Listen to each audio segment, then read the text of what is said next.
Message is being broadcast by the Department of Defense of the Republic. At 2 a.m. Eastern Standard Time, multiple unidentified objects were confirmed to have entered Earth's atmosphere. Discovery Houston, 20 seconds to LOS speed rescue. Roger, nice to be in orbit. The first message that comes to you is you are a divine being. You matter. You count. You come from realms of unimaginable power and light, and you will return to those realms. The vast stretches of the unknown and the unanswered and the unfinished still far outstrip our collective comprehension. 5, 4, 3, 2, 1. Broadcasting from Forest Tower Studios, all the way from the Deep South. Now, here is your host, Joe Root.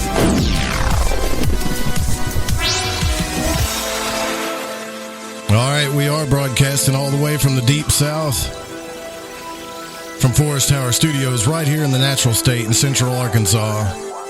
I'm Joe Roop, and this is Lighting the Void, your voice for verity in this crazy realm of polarity.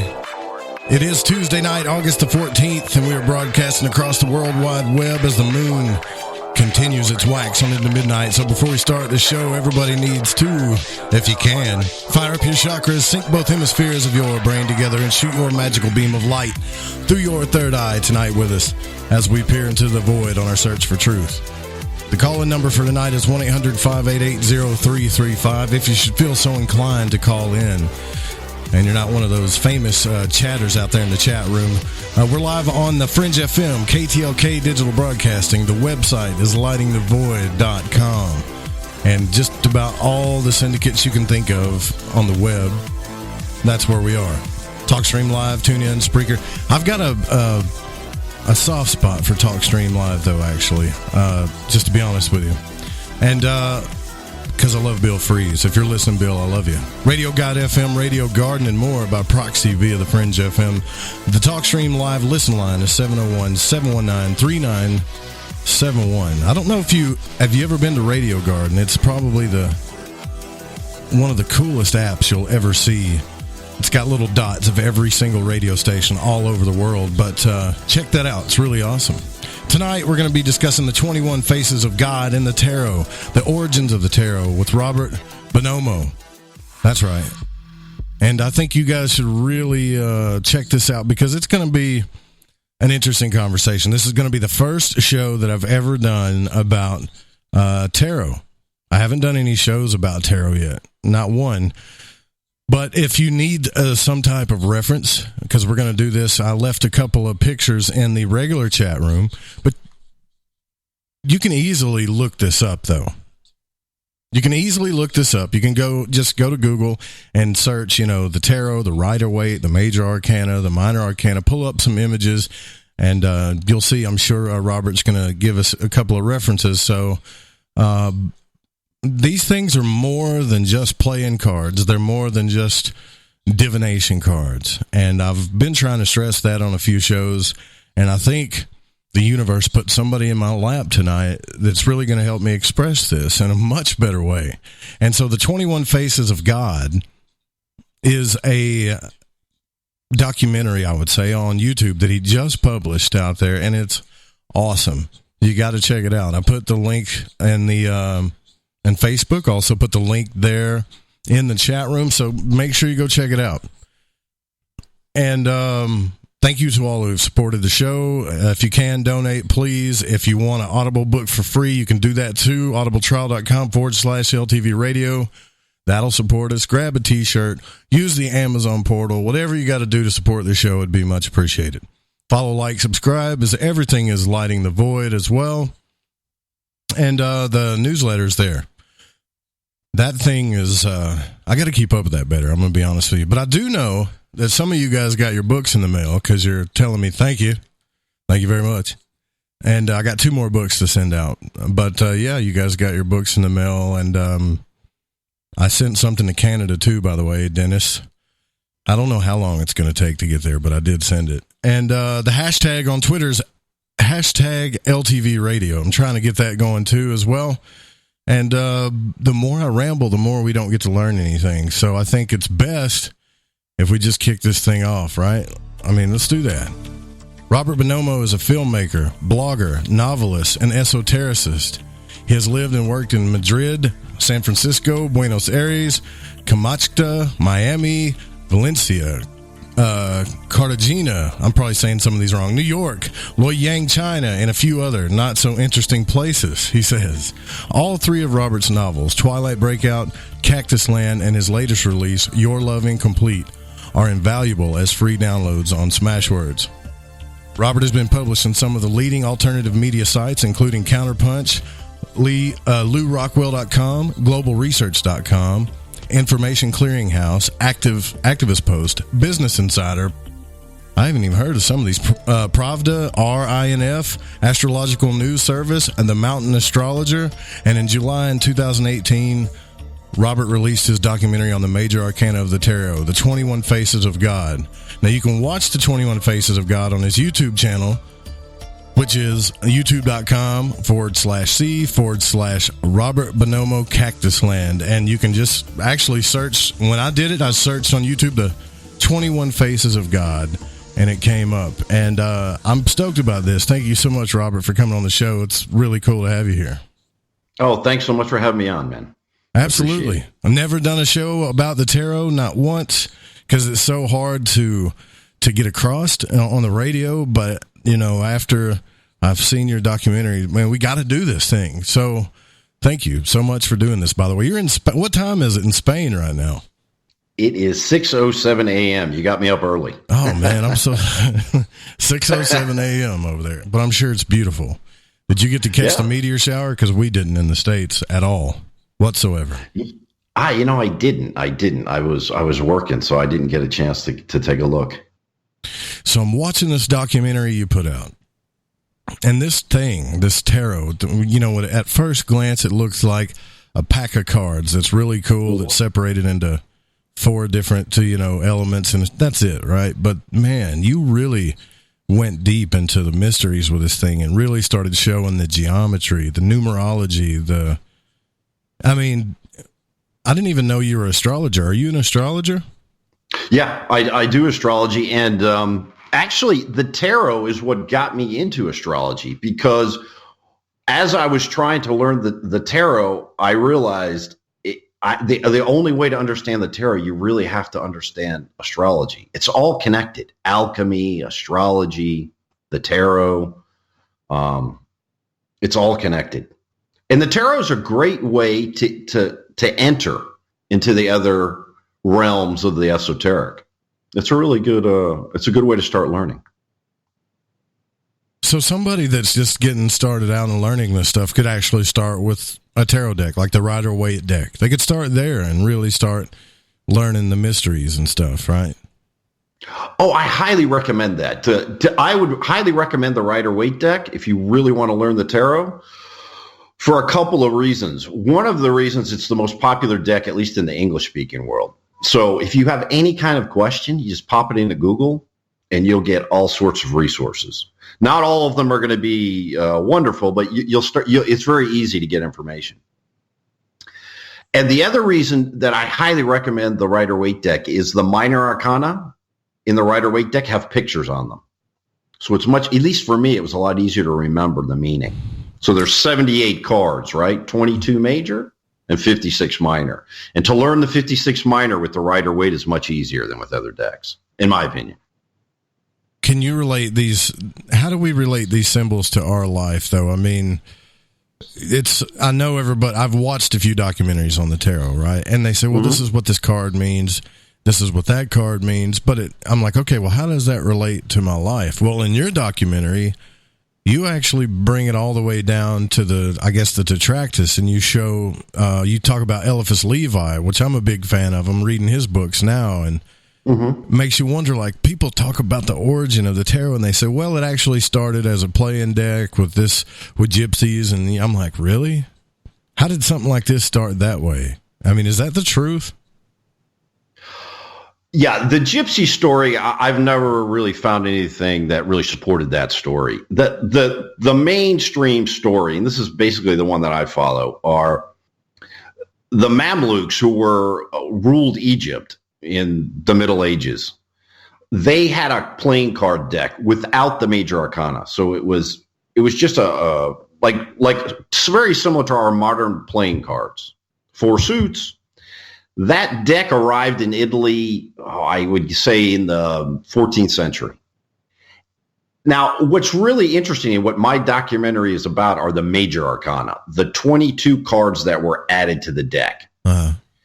And they were probably added to enhance the game. The game originally was something like bridge. I'm not an expert on the gaming side of it, but it's something like our modern game of bridge. Now, when they added these 22 cards, those cards were archetypes or very powerful symbols from the late Middle Ages, early Renaissance. All of the key ones: death, the devil, Venus, the moon, the king and the emperor and the empress, the magician. All of those key archetypes were put into these 22 cards that were added to the game. And there is a lot of mystery about who exactly created the first major arcana. Right.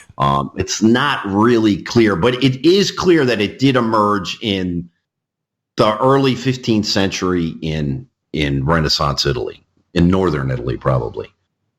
Well, I didn't know the extensiveness of this deck until I looked into.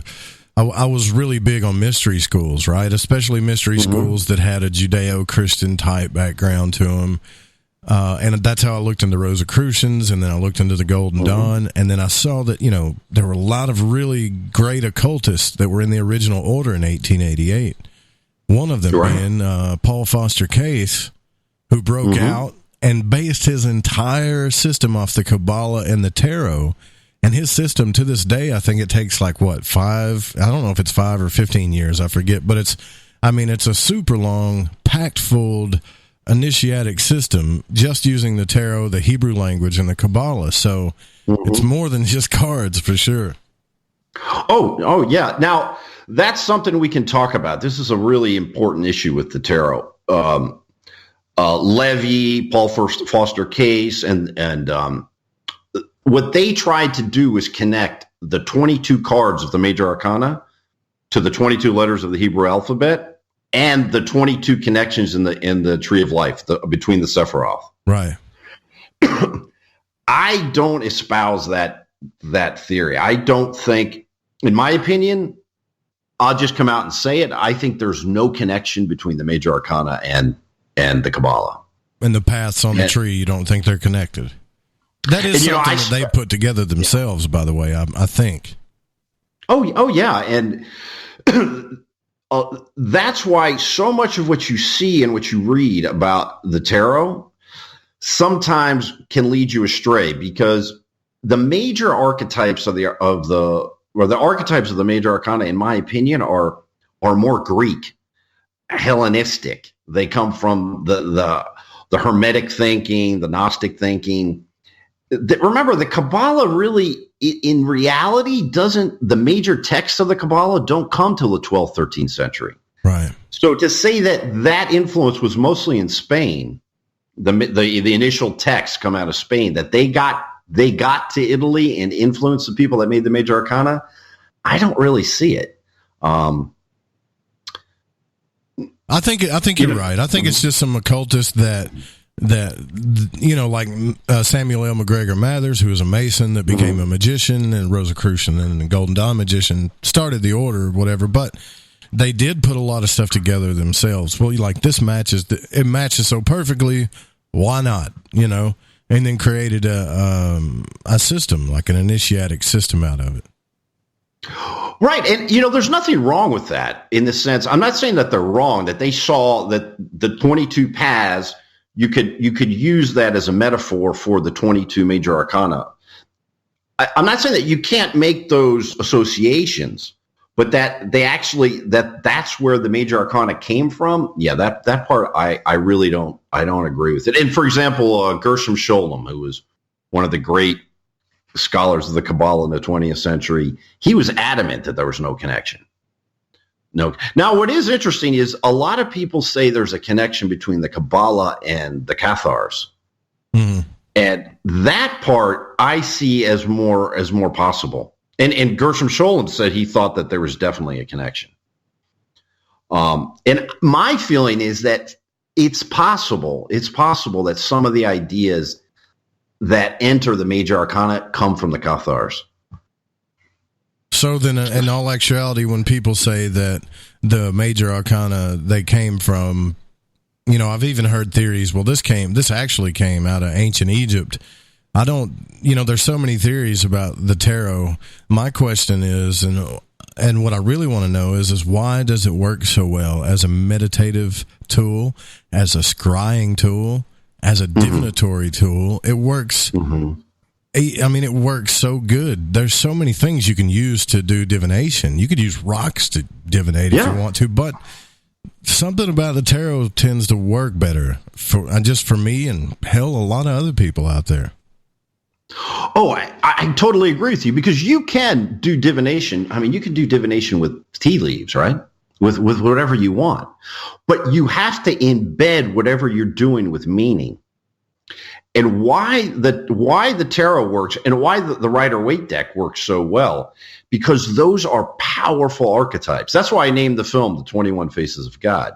Mm-hmm. These are all the key archetypes from astrology. Now, did they take them from astrology? Probably not. Some of them they did, but it fits really well. And because there's so much power in those archetypes, when you do a divination with the tarot, when that card comes up in the right position, it just hits you. The meaning hits you, and it not only hits you, the reader, but it hits the person, the querent.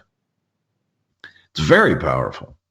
Makes you wonder. It really does. It's one of the most mysterious things. Now, I've got 3 decks myself. Mm-hmm. I've got the Rider-Waite deck. I've got about 3 different versions of that, and then I've got Crowley's Thoth deck, and then I have a Gnostic deck, which is really cool. It's got the old Olympic signs and stuff on it, cool. The Thoth deck, for some reason, when I do divination, works better. But when I'm trying to understand something, the Rider-Waite deck is, honestly works better for me in a lot of different ways. Yeah, I could see that. A lot of people like the Crowley deck. I just was never really attracted to the images. I really like the images. Things too in there, by the way. In case people don't know, there's a couple of things that got changed. Just a couple of things, but so your documentary, what is it that you're trying to really get across in this film? The real thing I wanted to get across is we all know that the 22 major arcana, or the Fool and the 21. That's why I call it the 21 Faces of God. We all know that those are powerful archetypes. But what's not so clear is the path. That they actually show, the order of the cards show an initiation, a path to initiation. And that was the key. What I wanted to do was give a small introduction. I guess it was small. It wound up being about 45 minutes, Yeah. But then take folks through from the Fool all the way through the world and give them a feel for what that path is. The different doors you have to go through, the difficulties, the joys of it. And I use, music, film, art, whatever I can get my hands on, whatever really I felt powerful for me. And so that's what I'm really trying to do. Is that was the main goal is express that path. I've been to these, I don't know if you call them conferences or what, consciousness conferences, right? And you go in there and there's a table. Tables and tables, and pretty much everybody's just using the tarot, right? That's what it looks like. Anyways, and you're thinking, okay, you got geomancy, you've got astrology, you've got all kinds of things you can do for divination, and everybody at these tables are using tarot. And funny thing is, well, not everybody, but most everybody. And the funny thing is that everybody's getting an accurate reading. Yeah. How, I mean, in my mind, and I know a lot of real hardcore Christian people may not believe this, but in my mind, I feel like the spirit, you can call it God or source or whatever you wanted to call it, makes tools like this for us to use to help communicate with it. That's just my opinion, though. Absolutely. I mean, the tarot can become kind of a liturgy. You know, doing the tarot connects people. And one thing about Christian folks, at least in my documentary, I come from a Catholic background, and for me, it's important to keep the figure of Christ in the cards because he's there. Anyone who says that there are no Christian elements in the tarot is just denying reality. I mean, they come out of a Christian culture, and the whole Christian motif is there. Now, why you don't see explicitly Christian things in the tarot, for one simple reason, because folks didn't want to get in trouble with the church. But if you look at the last card, for example, the World, you know, with the woman, she has the four you got the cardinal four signs, right? That isn't that the original symbol for that was Christ with the four Gospels. Really? But you couldn't put. Oh, of course, yeah. Okay. I mean that was, you know, the four cardinal signs are connected to the four Gospels, but you couldn't put Christ in there because of course you'd have all sorts of problems with the church. But that last symbol, remember, the world is Christ and that Christ consciousness of transcendence. And I talk a lot about the cross in the duality of the cross. And to not talk about the cross in the tarot, I think you're missing a lot. So there's nothing anti-Christian about it. In fact, I think it actually, on the deepest Christian level, it's almost there's no conflict at all. Yeah, you brought up, in the first part of the documentary, you brought up where you were talking about alchemy. And alchemy's been a huge mystery to me. Like, my best understanding of alchemy has always been, I guess, the Jungian form of it, which is a pretty powerful thing. But then I've actually had, and I brought this up before, I've actually had a magician tell me that, you know, true Hermetic alchemy isn't really the Jungian theory. That's really a good interpretation of it, but it's all about, you know, transmutation of energy into this new light body. And I'm thinking, what in the hell is he talking about? You know, because I've heard people talk about the light body, the rainbow body, and this, but there's obviously some type of message there that just is in our religious texts. It's in the tarot. It's in the mystery schools. It's the same alchemical message of transmutation that's there. Would you agree with that? Absolutely. For me, of all the esoteric pursuits, the key one is alchemy. Alchemy explains it all. And one thing we have to remember about Jung. Remember, Jung was an absolute, I think, one of the great geniuses of the 20th century.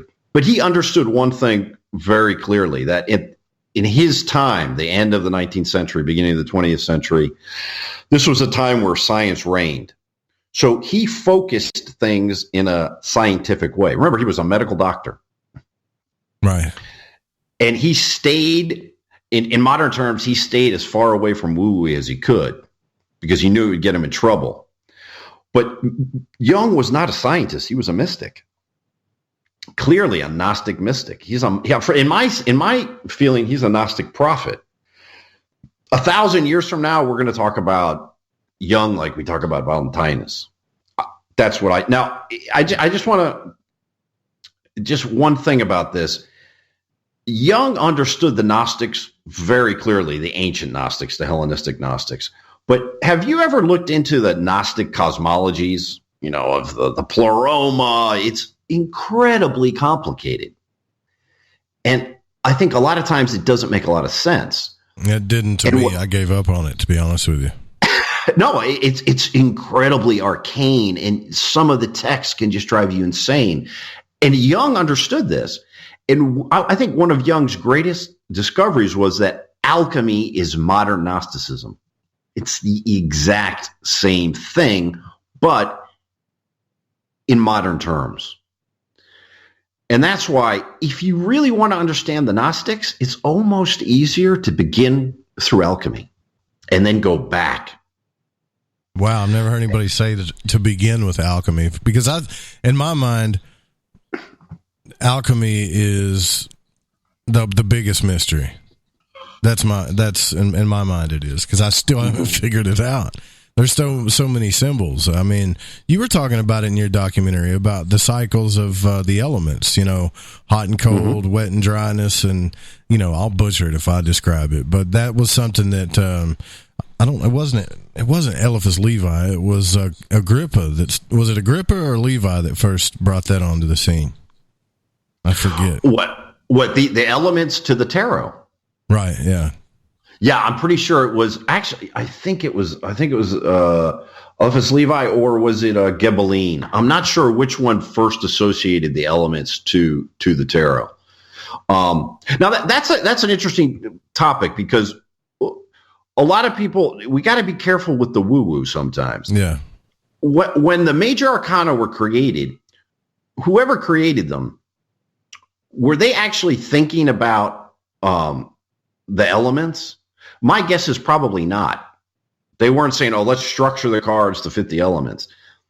But if we look at it from a Platonic standpoint, like these eternal forms, these archetypes, they appear again and again and again, and they just reappear. That's why when people say, oh, the tarot comes from ancient Egypt, they're not entirely wrong, because the same ideas that go through Egyptian cosmology, through Hellenistic cosmology, they reemerge again. So sometimes you do see the same thing appearing again and again.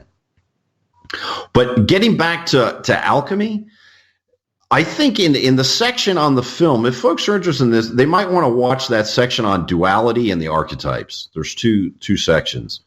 I kind of go through there and I try and explain where the elements come from. They come from the humors. Yeah. And how they emerge and how they fit the cycle of the year. And that's why, when you begin with the tarot, it gets your curiosity going, and then you wind up learning a lot of astrology. Because if you want to understand astrology, you have to understand the elements. If you want to understand alchemy, you have to understand the elements. And you really have to understand the elements to understand the tarot. So the tarot is a good place to start.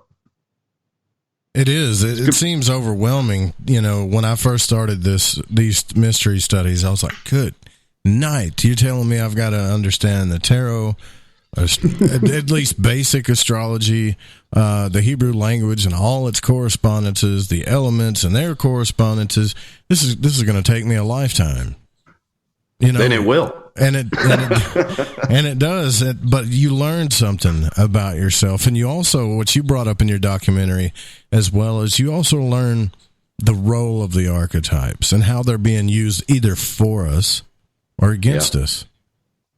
Completely. If in that section on the archetypes, I go pretty heavy-handed, but it's so true. If you don't understand what they are and what they mean, people are just going to use them to manipulate you. I mean, let's face it.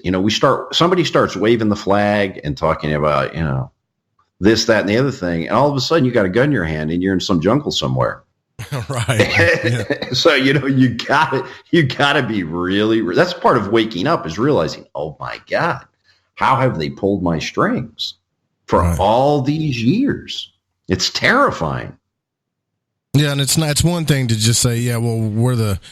Guess what, man? We're the damn counterculture. But it's another thing to really live it, Like, I think that, and you brought up Dennis McKenna. You had Dennis McKenna. Terrence McKenna. I get them so confused for some reason nowadays. I even got Terrence McKenna in my intro.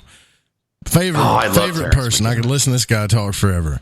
But you brought up that part where he talks about, culture is not your friend.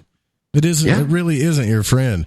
And we got to take a break, but I do want to talk about how the how these symbols in our life that we, and I guess the arcana, are being used against us, and how maybe if we learn to be more aware of them, that we could become empowered ourselves and become who we really are, because that's what this is all about, your true self. We'll be right back with Robert Bonomo. You guys don't go anywhere. This is Lighting the Void. I'm Joe Roop. Stick around.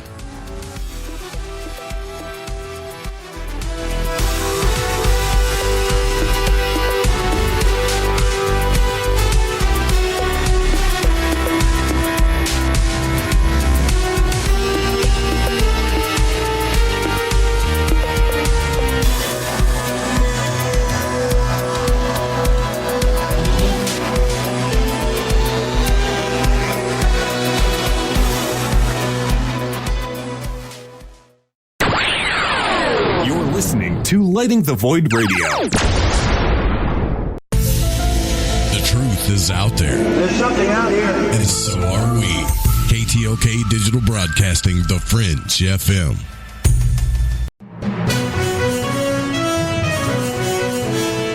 This is a UFO Seekers News Update. UFO News with integrity. Gaia files lawsuit against UFO filmmaker Patty Greer. According to Colorado Hometown Weekly Business, and originally reported by Business Den, video streaming service Gaia Incorporated filed a lawsuit against UFO filmmaker Patty Greer. The suit was filed in Boulder County District Court in Colorado. Patty Greer and Gaia entered into a contract which allowed Gaia to distribute some of Greer's content on the video streaming service. The content included orbs and light beings, among other specific films. As part of the contract, Greer received an advance of $10,000. The lawsuit explains that Gaia never recovered the $10,000 advance due to low viewership of Greer's films. Supposedly the films were removed from Gaia's platform. Greer states that her films simply disappeared. News reports state Greer was spoken to via telephone on Thursday, in which she confirmed there was a contract between Gaia and herself. But Greer stated she believes there was a large interest in her films from Gaia viewers and accused Gaia of intentionally hiding the films within their platform. Court documents state that Gaia allowed Greer to take back film rights after Greer returned a portion of the $10,000 monetary advance. The main purpose of the lawsuit, stated in court documents, claimed that beginning last year in September 2017, Greer began harassing and threatening Gaia and its employees after the business issues started. Then as recently as last month, Gaia claims Greer started posting videos accusing Gaia employees of Satanism, computer hacking, and more. According to Colorado Hometown Business Weekly, Greer has not yet responded to the lawsuit, which requests Greer apologize, remove the videos, and pay no less than $1 million in damages. Gaia noted that the company had to enact security measures due to threats. Greer stated she's not worried about the lawsuit, and the lawsuit is foolish. You can view more information and links about the story at ufoseekers.com. That was your UFO Seekers News Update. UFO News with integrity. Nights on the Fringe FM just got even better. You wanted more live late night programming? Do it live! Now you've got it. Don't miss the Paranormal Code with Rich Giordano at 7 p.m. Pacific, 10 p.m. Eastern. Oh, yeah. Followed by Lighting the Void with me, Joe Roop, at 9 p.m. Pacific, midnight Eastern. There's something more to it. And bringing us home is Ryan Gable at midnight Pacific, 3 a.m. Eastern. These secret teachings. Live all night and the best of the Fringe FM all day. This is Jason Lindgren from Crow 777 Radio, and you can hear us 8 p.m. Eastern Standard Time every Saturday night here on the Fringe FM. Hi, folks. CBD is the home run hitter for health right now. Why, you ask? Because of what it does for the body. Unfortunately, I can't tell you all about the benefit. You know, there's reasons. Do your due diligence and log on to ancientlifeoil.com. That's ancientlifeoil.com. Ancient Life Oil uses organic ingredients and is blended in coconut oil for some of the best benefits. Legal in 50 states and non-psychoactive. Log on to ancientlifeoil.com. That's ancientlifeoil.com. Select Joe Roop at checkout at ancientlifeoil.com.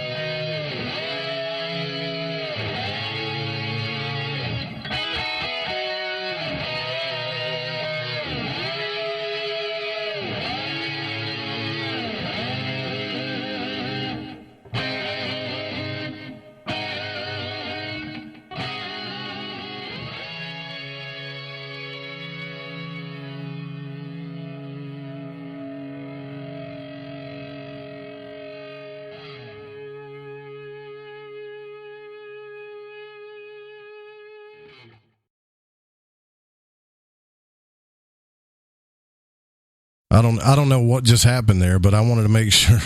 I want to make sure that everybody understands that Robert is not trying to sell this documentary. What was that noise, man? It scared me. I had to mute the mic. Was that a car? But I wanted to make sure everybody understands that this Robert Bonomo has got this documentary on YouTube about the tarot, and it doesn't. It's not for sale. He just wants you to kind of understand it better. And I want to understand it better myself, too. There's a question real quick here, Robert, in the chat room. It says, does burning a candle help in doing a tarot reading? If it does, how does that help? Because I think Catalina notices a lot of people that do tarot readings burn candles. Yeah, and I often do. And it's part of the liturgy. So the idea of having a ceremony around divination is extremely important. That's why I only use one spread, the Celtic Cross. So I always do the same. I usually will light a candle, put a little incense. It's just following that, the ritual of it. And rituals are important to maintain those rituals. It helps you get in the correct state of mind and connect you. So yeah, I think it's a great idea. I don't think it actually, talks to the spirits or anything. It's part of the whole process. And I think it's a great idea. I can tell you a funny story about candles. I was doing a reading for a close friend of mine through Skype, but just a very close friend. She had an issue, and it's someone I kind of understand. It's someone who's connected. So I'm doing the reading, and it's complicated because it was a difficult reading, and I'm trying to work it, and there was a person deceased kind of involved in this whole process. So we finished the reading, and she says, "Oh, let me see your house." So I have my little, the iPad thing showing her the house, the window, and I have a candle burning. The candle exploded. Now we're talking about a candle that's like 4 inches tall and maybe 2 inches wide. I have never in my life had a candle explode. This thing exploded. But I mean, maybe 3 or 4 feet across the wall, just blew up. And I was so scared, I couldn't tell her because there was something funky with the reading. So talking about candles, yeah, that really scared the daylight. I went on YouTube. I'm like, candles exploding. I couldn't find anybody. I couldn't find a video of a candle exploding. So I don't think it's something that happens that often. I mean, explode, like boom. But I didn't hear it. It was silent. It just went plop. Well, there is a guy on YouTube that talks about that. It's I don't know if you've ever seen his YouTube channel. It's called Mind and Magic. His name's Frederick Xavier, and he always talks about that, about how he's done certain ceremonies and rituals, and his big thing is to really be careful with candles, because you might think that there's no harm that can be done by a candle, but he said he's actually seen them explode. He's seen them set things on fire, and he doesn't think that it just happens by coincidence either. Like, I really feel like, you are kind of messing with these energies and stuff, but I'd want to make sure that everybody knows too, because this screeching car came by. I don't think Robert could help it, but I had to mute when I was trying to introduce you. That this documentary that you put on YouTube, it's for free. This is not. This is not a. No offense to anybody authors, anybody we have on here, obviously, but I really would like you, if you guys have time, to really go check this out. Like, watch it. It doesn't matter if you're a Christian. I don't care what your background is in this. I promise you, you will find this documentary very interesting and very informative. And I promise you, you're gonna be glad that you watched it. It's kind of hard to. Like I said, I struggle with these things when we talk about it, but I promised that when we came back, I wanted to talk about the arcana, because you brought this up in your documentary about how these things can work for us or work against us. And I wanted to start with the pentagram, right? This is a symbol that we see everywhere. Sure. Yet some people are afraid of it. I don't understand that. I've been taught in some books that it's the symbol for Mars and Geburah, for war, but then other people say it's the symbol for man. Like you say, it's the symbol that represents the man.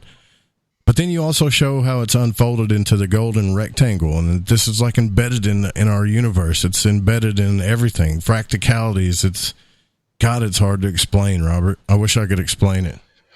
Well, one thing, let's just go back to the origin of the archetypes. The most fundamental archetype is just a number.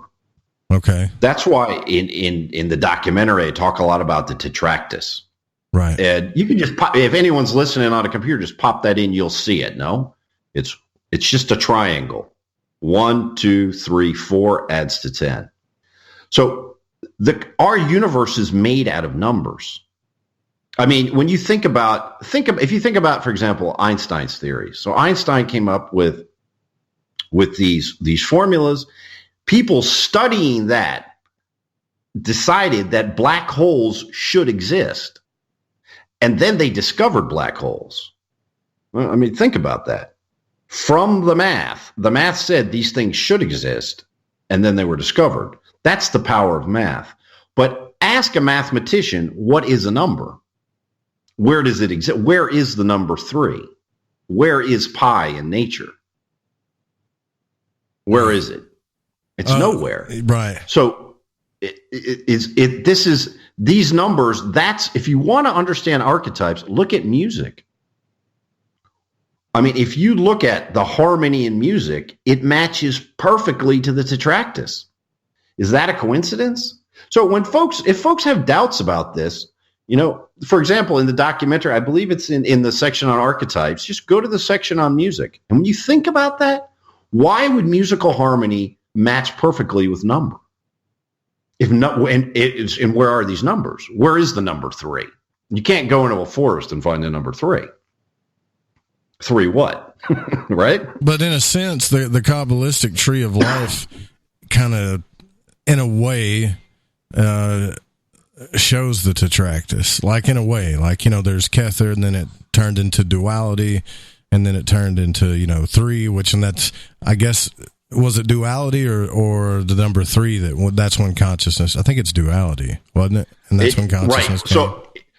So if we look at one is the unity. And think about the universe from the level of physics, no? You have a big bang, it explodes, and everything's expanding. We live in an expanding universe, no? Right.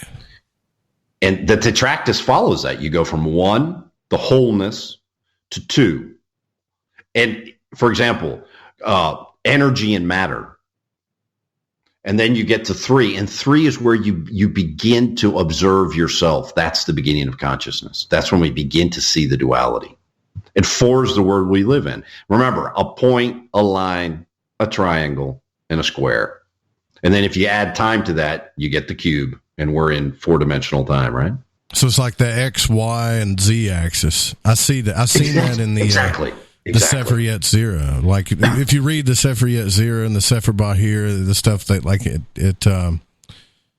at first it seems like a bunch of balderdash, but then you look at it and it's like, well, this thing is explaining, I think they call it the Kabbalistic extensions of the quaternaries. It explains the 3D realm. And I'm thinking, well, how old is this book? I mean, they're talking quantum physics here in this old book from the 1300s. Yeah, but remember that, I mean, just to put it in perspective, the tetractys comes from Pythagoras is 500 BC. Oh, wow. So, yeah, you're right. So when, I just think that a lot of times I'm not against the Kabbalah, but why would we go to learn another culture, a language that's not connected to our language, a religion that's really not connected to our for example, when I mean a European sort of a perspective. When you go to the Greeks, a lot of times it's a lot easier to understand because it's more of a Western mentality. So that's why I stay away from the Kabbalah, because I see the Kabbalah as something that was created to mirror a lot of the stuff in Western astrology and in Greek thought. The mystery schools. I mean, a lot of people think Christianity was a Jewish mystery school. You had these mystery schools all over the Mediterranean.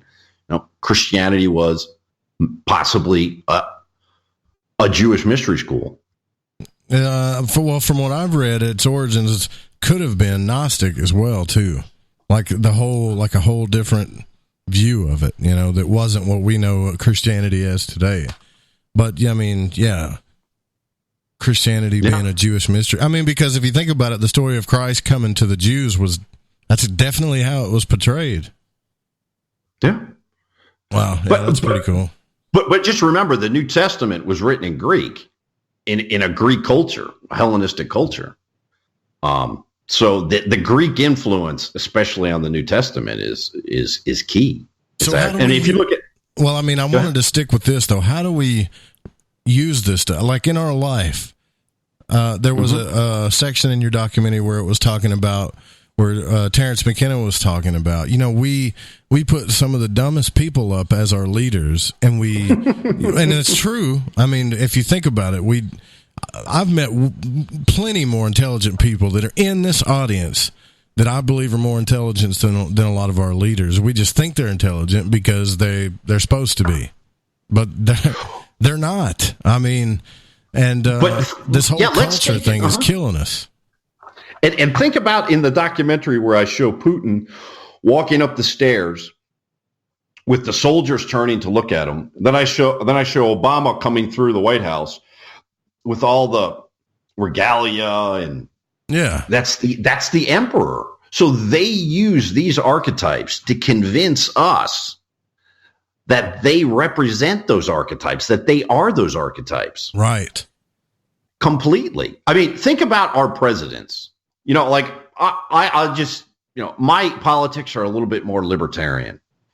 So I wouldn't have any problem with having a president who was kind of like a CEO, did his job, and enough with the helicopters and the speeches and the songs and all this stuff. Right. Because when they use that, what they're doing is they're tapping into those archetypes, and they're getting us into that mode of follow, because it is important sometimes to follow people.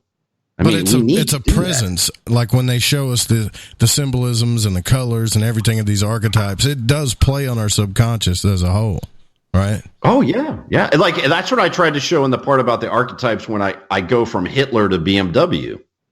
I mean, come on, when you see a BMW, it connects to you in a way that brings a lot. There's a lot of art. There's a lot of power in those symbols, right? See a BMW, you see, Nazis and the SS, and you think power and strength, and there's a lot of stuff baked into this. But you don't know what's going on. Like the person that built the Pentagon. Well, from my studies, that symbol, the pentagram or the pentagon, if you looked at it on a tree, a lot of times they put it up there with Mars and Gabora, and it represents war. And yet the Pentagon is shaped like that. I mean, the person that built it must have known something about that, or they just didn't build the Pentagon in that shape for no reason. Oh, of course they know. And I mean, in when you look at the Masons, the Pentagon is crucial to them. I mean, that form, these forms, they tap into us, they connect to us in a way. That's what we're made of. So if you use them, I mean, look at Hollywood. Hollywood's constantly doing this. There you go. That's what I wanted to hear. That's what we're made of. So it's like the program behind all this. And they understand it, but we need to understand it too, because in a lot of ways we're coming victim to these things. Ryan Gable talks about symbolism. How many corporations use the symbols and the arcana to their benefit, to our unbenefit? I guess, I don't know.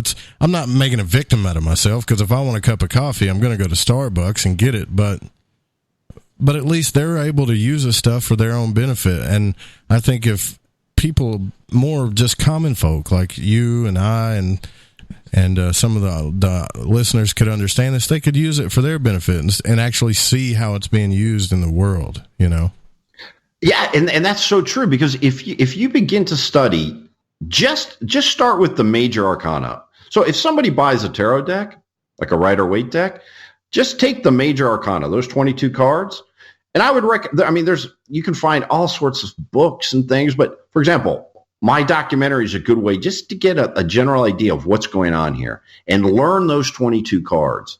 It will take you years to really understand them. I mean, I've been doing this for at least 10 years, and making this film, I learned so much. So you constantly take back layers and layers and layers, and they tap into you.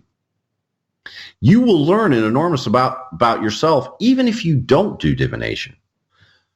If you eventually do get to the point where you learn how to do divination, then it's magical. It really is magic. And if you're interested in magic, and I'm sure some of your listeners are, definitely, divination is a great way to begin because you actually see it happen. If you want to tap into that world, divination.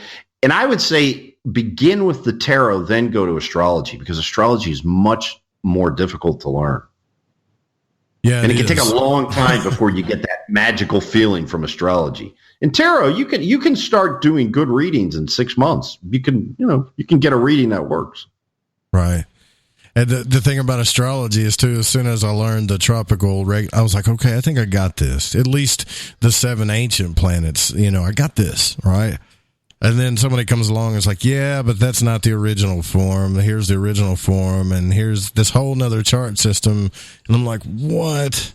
So it just gets more complicated as you go. But that's a pretty good analogy that Joseph K is using in the Spreaker chat. Would you agree with this? He said that, I'd like to think that the archetypes are like running applications in the backgrounds of our mind. That's fabulous. That's absolutely wonderful. That's a good way to explain it. And another way to think about it is think about the archetypes as the operating system. So we spend all day on, I don't know, on Google or on Word or Excel or whatever we're using, but most of us have no idea what's going on in the operating system. Right. When you learn the archetypes, it's like learning DOS. I'm pretty old, so I remember DOS. Yeah. It's like getting into the HTML, Right, that makes sense. I remember DOS too, and the floppy disk, the actual floppy disk. Yes, I remember that. We go back. And the computer that made you'd wake up a neighborhood when it kicked on, Right. Yeah, but even that stuff is based on that. And I've never seen the pentagram. I've never seen it. The reason why I'm so focused on it is because I think it's one of the most powerful symbols that a beginner could understand, because earlier I said, well, it represents Gebrura on the tree, it represents war, it represents the microcosm and the man, the 4 elements and the spirit. So that's the power of an archetype, I think, because it's behind all of this stuff. And at its source is that geometrical shape. That's really, and then you're saying that source could just be a number, right? Oh, absolutely. I agree. The pentagram was one of the most important symbols for the Pythagoreans. And the Pythagoreans believed in the magic of number. Number had meaning. Remember, when we think about numbers, we think about things. No, there's $5 on the table or 4 oranges. But the Pythagoreans thought of number in a mystical sense. 1 was the monad, the origin of all. From the origin of all emerged 2. If we taught kids math that way, they would, when you understand the mystery of number, it opens up so much because you realize that in math and in number, you can actually touch these archetypes because that's the origin. The origin is in the number. It's the most primal of all archetypes. Man, that's insane to think about. See, how empowered can you become knowing this stuff? Like, really, we are victims to a lot of things in our life that we're not aware of, that we believe is out of our control. But we don't really understand that we could use some of this stuff to change our entire paradigm, to change our perception, to become it's almost like we're addicted to our culture and we don't know what's happening. Everybody, you know what I mean, Robert? Like everybody's got this idea like, man, there's this thing going on and there's this evilness out there and it's here to trap us. And I don't know why. I don't know what it is. I don't know if it's archons or this or that. I can't really explain it. And yet underneath it, I think this is maybe there's just certain men and certain people that understand these things and they use it to influence us in our subconscious. And maybe to them it's not bad, but I mean, if we're not aware of these things, then that puts us on not a fair playing ground. You know what I mean? We need to be on the same playing ground as these people. Yeah, and look, you remember that scene in The Matrix with the steak? Remember, he said, "I just want to go back. Yeah, I just want to eat a steak and believe it's a bliss." Steak. Right. And that's fine. I would say that's fine for. I would say at least 90% of folks. So most people should not get involved in this because what happens is once you get involved in this, there is a dark side to this. And it's not demons it's once you begin to wake up, you can't go back. Right. So, be careful, be ready. But I think usually people are ready. Very rarely do people get deeply involved with this before they're ready. But once you open up because I'll give you an example. I can't read a newspaper anymore. I read the New York Times, and all I see the code. I worked in a bank. I worked in banking. So when I worked in the bank, you see the code. What do you mean? Well, you see what for example, I used to be the NPR, New Yorker, New York Times, lefty. I knew everything. I was happy. The world was great. Right. Then all of a sudden, I started, actually through money, actually working in banks, I started understanding how banking works. Now, when I read the New York Times, all I see is, they want me to believe this. They want me to buy this. They want me to vote for this guy. They want me to do that. That's all I see. It's no fun anymore. It's not really news. It's just influence, really, is all it is. It's only commercials. I used to love reading the New York Times or the New Yorker. I would read I read the New Yorker every week for like 20 years. I loved it. Now I read the New Yorker. I'm like, okay, you want me to believe this? You want me to do that? You want me to do this? You want me to do that? There's no meat. It's all bone. That's interesting that you say that 90% of people shouldn't. Well, I don't know if you're saying shouldn't, but what would happen if everybody did understand this? If you really think about it, like if everybody understood this, would it make things better? I don't know that it would. We have to be careful because a lot of folks that you'll hear on these type of, even on your programs, you'll hear a lot of people talk about good and bad and what's moral and we're good and they're bad. Yep. Nature doesn't play with morality. Nature is. The archetypes are. There is no morality in the archetypes. There aren't good guys and bad guys. Nature doesn't want everyone to wake up tomorrow because who's gonna keep society moving forward? Oh. Take without naming names, but take some of the important figures in our economy, culture, politics. These folks are very asleep, but they're brilliant and motivated. And they push nature forward. She wants them there doing that. And they should be doing that. That's what they should be doing. I'm not better than they are. But some of us have got to wake up eventually. Well, right? See, we also talk about, December, and back in December, there was a disclosure from the government that, hey, we've been studying these aircraft and UFOs and stuff. So the whole ufology and life on other planets and things have become a bigger reality and less tinfoil hat nowadays. It's become a little bit more talkative, a little bit more in the zeitgeist.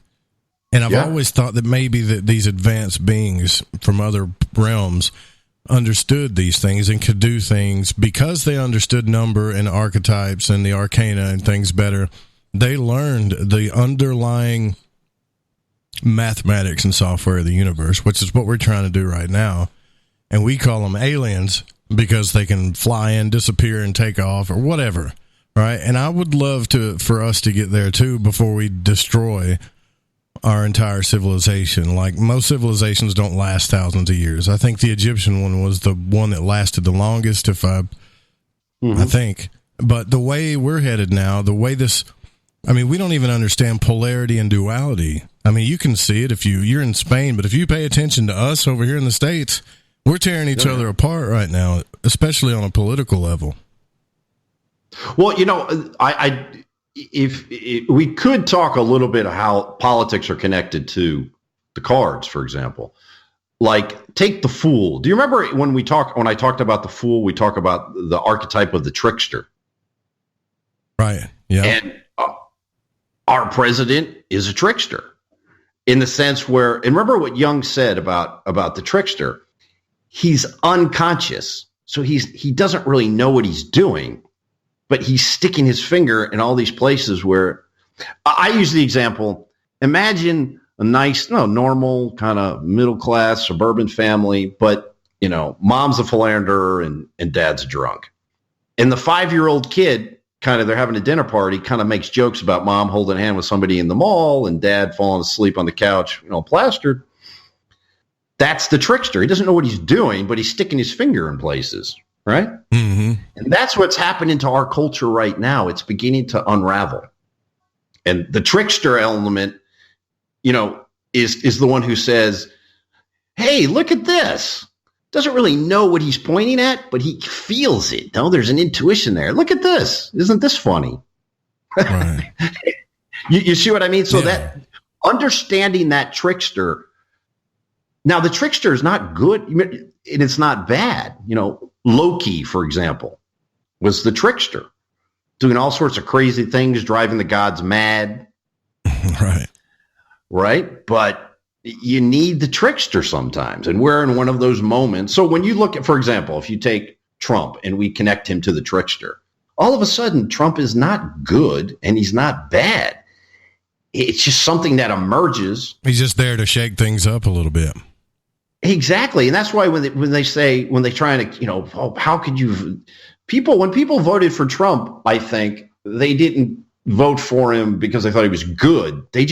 They kind of had that feeling that, we need to call this guy because he's going to shake the tree. Yeah. And we need the tree needs a shaking. All right. Yeah.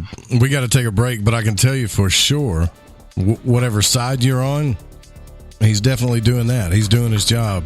That's a pretty good analogy right there for the Fool card. I like that. We'll be right back, guys, with Robert Bonomo talking about the tarot in his documentary, The 21 Faces of God. Stick around.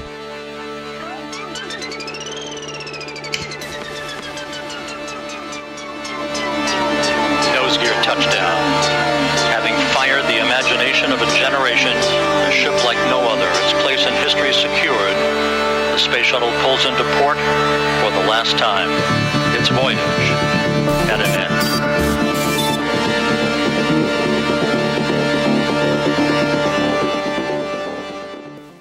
This is Cortana from Shift Happens, telling you to pour a glass and park your ass because you're listening to KTLK, The Fringe FM. Shifthead. How you doing today, guys? This is Garrett Lee. And this is Randy Warner. We're the hosts of Healers and Hellraisers, and you're listening to The Fringe FM. Live for 3 hours every Saturday night. It's a show that engages the mind, makes you think, and maybe even challenge what you think you know. Hi, I'm Jeremy Scott of Into the Paranormal, where we talk about topics that are anything but mainstream, somewhere between abnormal and paranormal. Bring an open mind and join us for Into the Paranormal, live Saturdays at 6 p.m. Pacific, 9 p.m. Eastern on the Fringe FM. From birth, we have been conditioned to conform to what is normal, conditioned to adhere to authority, and conditioned to repeat what has been told to us as truth. I'm Ryan Gable, and here at the Secret Teachings Radio, I've interviewed hundreds of great guests and done extensive unique research into subjects that span from the paranormal and the occult to health, philosophy, and history. I personally have no affiliations or agenda, except to use objective critical thinking in my analysis of every subject discussed, to empower myself with information and hopefully allow you to do the same. If you want to join me, tune into the Secret Teachings radio broadcast, airing live Monday through Friday from midnight to 3 a.m. U.S. Pacific Standard Time on the Fringe FM.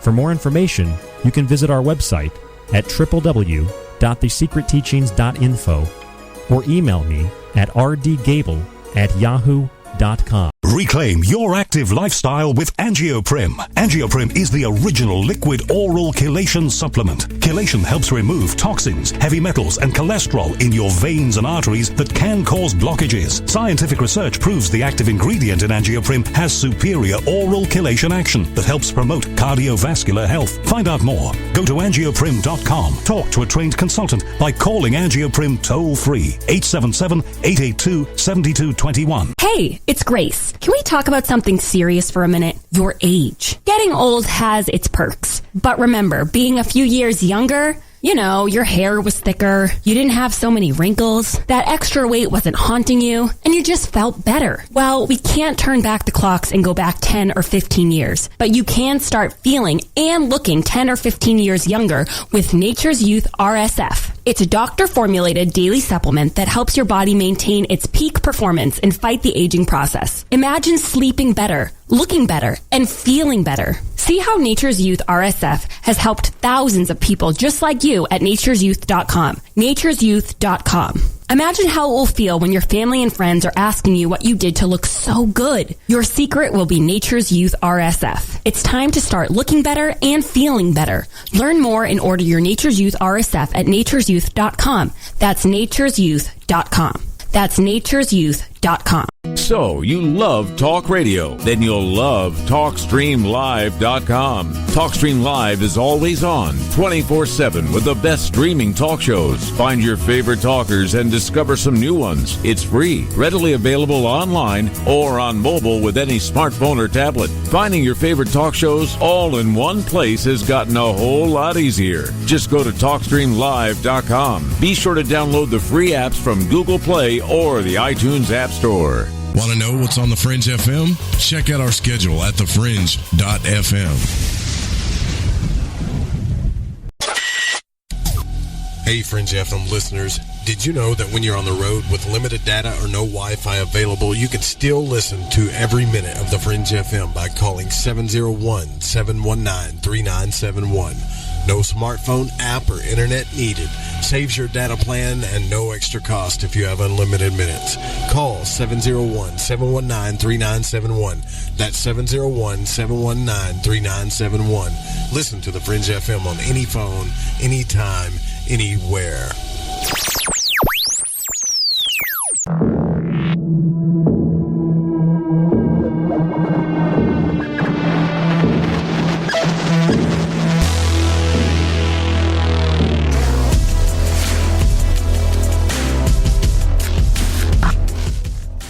Welcome back to Lighting the Void. I'm your host, Joe Roop. Don't forget, tomorrow night we're going to be talking about our star origins with Nancy Redstar. And then Thursday night, Dr. Dean Radin will be on the program, and we're going to be discussing, real magic. And that's a book that I'm reading right now, too. So you guys, don't forget, you can go get a free Audible book. Go to audibletrial.com/LTV radio. Pick up that book yourself if you want to read it. Actually, it's really, you're listening to it, but that's the weekly lineup. And then next week, we're going to start with NASA physicist, astral traveler, and all-around awesome scientist. Thomas Campbell is going to kick off the week next week. So we got a pretty good lineup coming. But tonight, we're here with Robert Bonomo. Bonomo. I said it wrong that time. I knew I was going to mess it up one time, Robert. But don't worry. But it works both ways. You know? Yeah, we're talking about the tarot, the 21 Faces of God, your documentary on YouTube. I think this thing's going to take off if enough people look at it. It's such a great place to start to learn the mysteries of the arcana. And because you hear that a lot, the arcana, or the archetypes. And people are like, yeah, man, that's cool. What the hell is that, right? Like a lot of people really, they don't know what it is. They just hear it. But that documentary really explains it. And I would love to be able to explain it on the radio, but I don't think I can do it as well as you do. How long did it take you to make that, by the way? Just out of curiosity. Yeah, it took me about 2 years and change. Wow. In the middle, so I finished that first section before I began on the cards, and I got really stuck on the Fool. What is the Fool? And it really came together between the whole myth of the Grail and the Grail is also so connected to the major arcana. And the Grail myth emerged, in the 12th century, the 13th century, and then you have the major arcana coming in the 14th, 15th. So it all kind of comes out of that same time. But yeah, it took me about 2 years, and 2 years in a little bit. I didn't have much help either. But it's a lot of work, man, and I can relate to that in a lot of ways. But I'm not a film guy, but I can say that you really did a good job with it, man. All honesty, it's something I could watch over and over again, and I think everybody should watch it and share it. It's free to watch, it's free to take in, and I appreciate that. I really do. During the break, you were discussing with me, asking me if I've ever read the tarot cards, right? Do you you asked me, do you read tarot? And I do, but I don't do it for other people because I don't feel confident about it. But I remember the first time I got my first Rider-Waite tarot deck. It was in that little tin can. You know which one I'm talking about? Comes in a tin can. Yeah. And you take the little book out and you read it, and it tells you the first thing it tells you everything, not everything, but breaks down each card. And then it tells you to do this Celtic cross. This is the reading, and this is each card and what it represents. Man, I got to tell you, when I read that first reading that I ever did, it scared the hell out of me, Robert. It's like, oh, but how much of that do you think is in my mind, and how much of that is, I don't know, real? I mean, I've done, I don't know if it'd be in the thousands, but I used to work, for example, in bars. I would go to a bar like on a Thursday night, and everyone knew, and I would do readings for folks. And, when you do enough readings, so many strange things happen that you can't deny that something's going on. Like what? What kind of strange things? Like hauntings or paranormal activity or what? No, that you just you unlock people's dilemmas. Because remember, divination, in my opinion, is probably as old as language, or maybe older. Imagine the hunter-gatherers 50,000 years ago when language emerged. Should we go to the right side of the mountain or the left? What did they do? I don't know. They threw a couple rocks up. Cast lots or whatever, yeah. Yeah. So divination is deep in our DNA, and it works. It absolutely works. I mean, you're going to have Dean Radin on in a couple days, right? I believe. Yeah. I mean, Dean Radin is a serious scientist, and ask him, about the metadata. The metadata on these experiments, divination works. The data is there. The problem that academia has with it is there's no mechanism. So if you ask Dean Radin, how does this work? He has no bleeping idea. And he'll tell you that. But it works. So when you learn divination, it's a wonderful way to open up that other, you really do see things happen. I mean, like, for example, someone will come to you. Remember, for example, someone comes to me for a reading. I can't sell my house. Someone doesn't come to me for a reading because they can't sell their house. I kind of know that. So anyway, you look around and you wind up finding out, the cards say the cause of this is a man. And then all of a sudden, the tears come pouring out, and I've been having an affair for 3 years, and I want to move because I got to get away from this guy. I see. But that will happen if you read cards for other people, because you've got no dog in that fight. So you're doing the reading, and it's countless times people giving me that look, and they're like, "What are you, some kind of psychic?" I am not psychic. I do not have psychic ability. I have a good intuition, but I'm not psychic. So I actually read the cards, and the cards speak. Now, the cards are not magical. I lived in China, so I've had people read, Taoist monks do the I Ching for me. It works just as well. Indian astrology works just as well as Western astrology. Somebody can give you the wrong, you can mess up a birthday doing astrology, and it works sometimes. How does that happen? I have no idea. But if you ask a real astrologer, does this, do you know how this works? We have no idea, but it works. And that's what's so fascinating about it. It's the results that are so profound. The one time that the first tarot deck ever got in the mail, I was excited. I got it, ordered it on Amazon, got the tarot deck, and it's like, yeah, I'm going to learn this stuff. The old teaching came up into me, like, what, you're about to do some evil stuff, Joseph. My upbringing came into it. Right, sure. And so naturally when that happened, I would always go to my grandfather, my dad, and just kind of hint around, hoping they would say it's okay. It's just to make me feel better. But they wouldn't, right? And then my grandfather would say, well, what you need to do is you need to go to your house and you need to go to the north side of your house and do this prayer of blood and water, and the south side and the west. And I'm sitting there going, wait a minute, wait. What? Hold on a second. So you're telling me that I can do magic as long as I do your magic? Is that what you're saying? Exactly. Because to me it was the same. I'm talking about the elements and then do the cross and invoke blood and water of this and that, and I'm thinking, but this is what's the real difference here? Why the fear? Why? I mean, the Hebrews talked about casting lots. That's divination to me. Yet in the same text they talk about don't do it. So I don't know. I just want to get people away from the fear of it, but that's my agenda. I can't make that decision for them. Yeah, you really shouldn't be afraid. To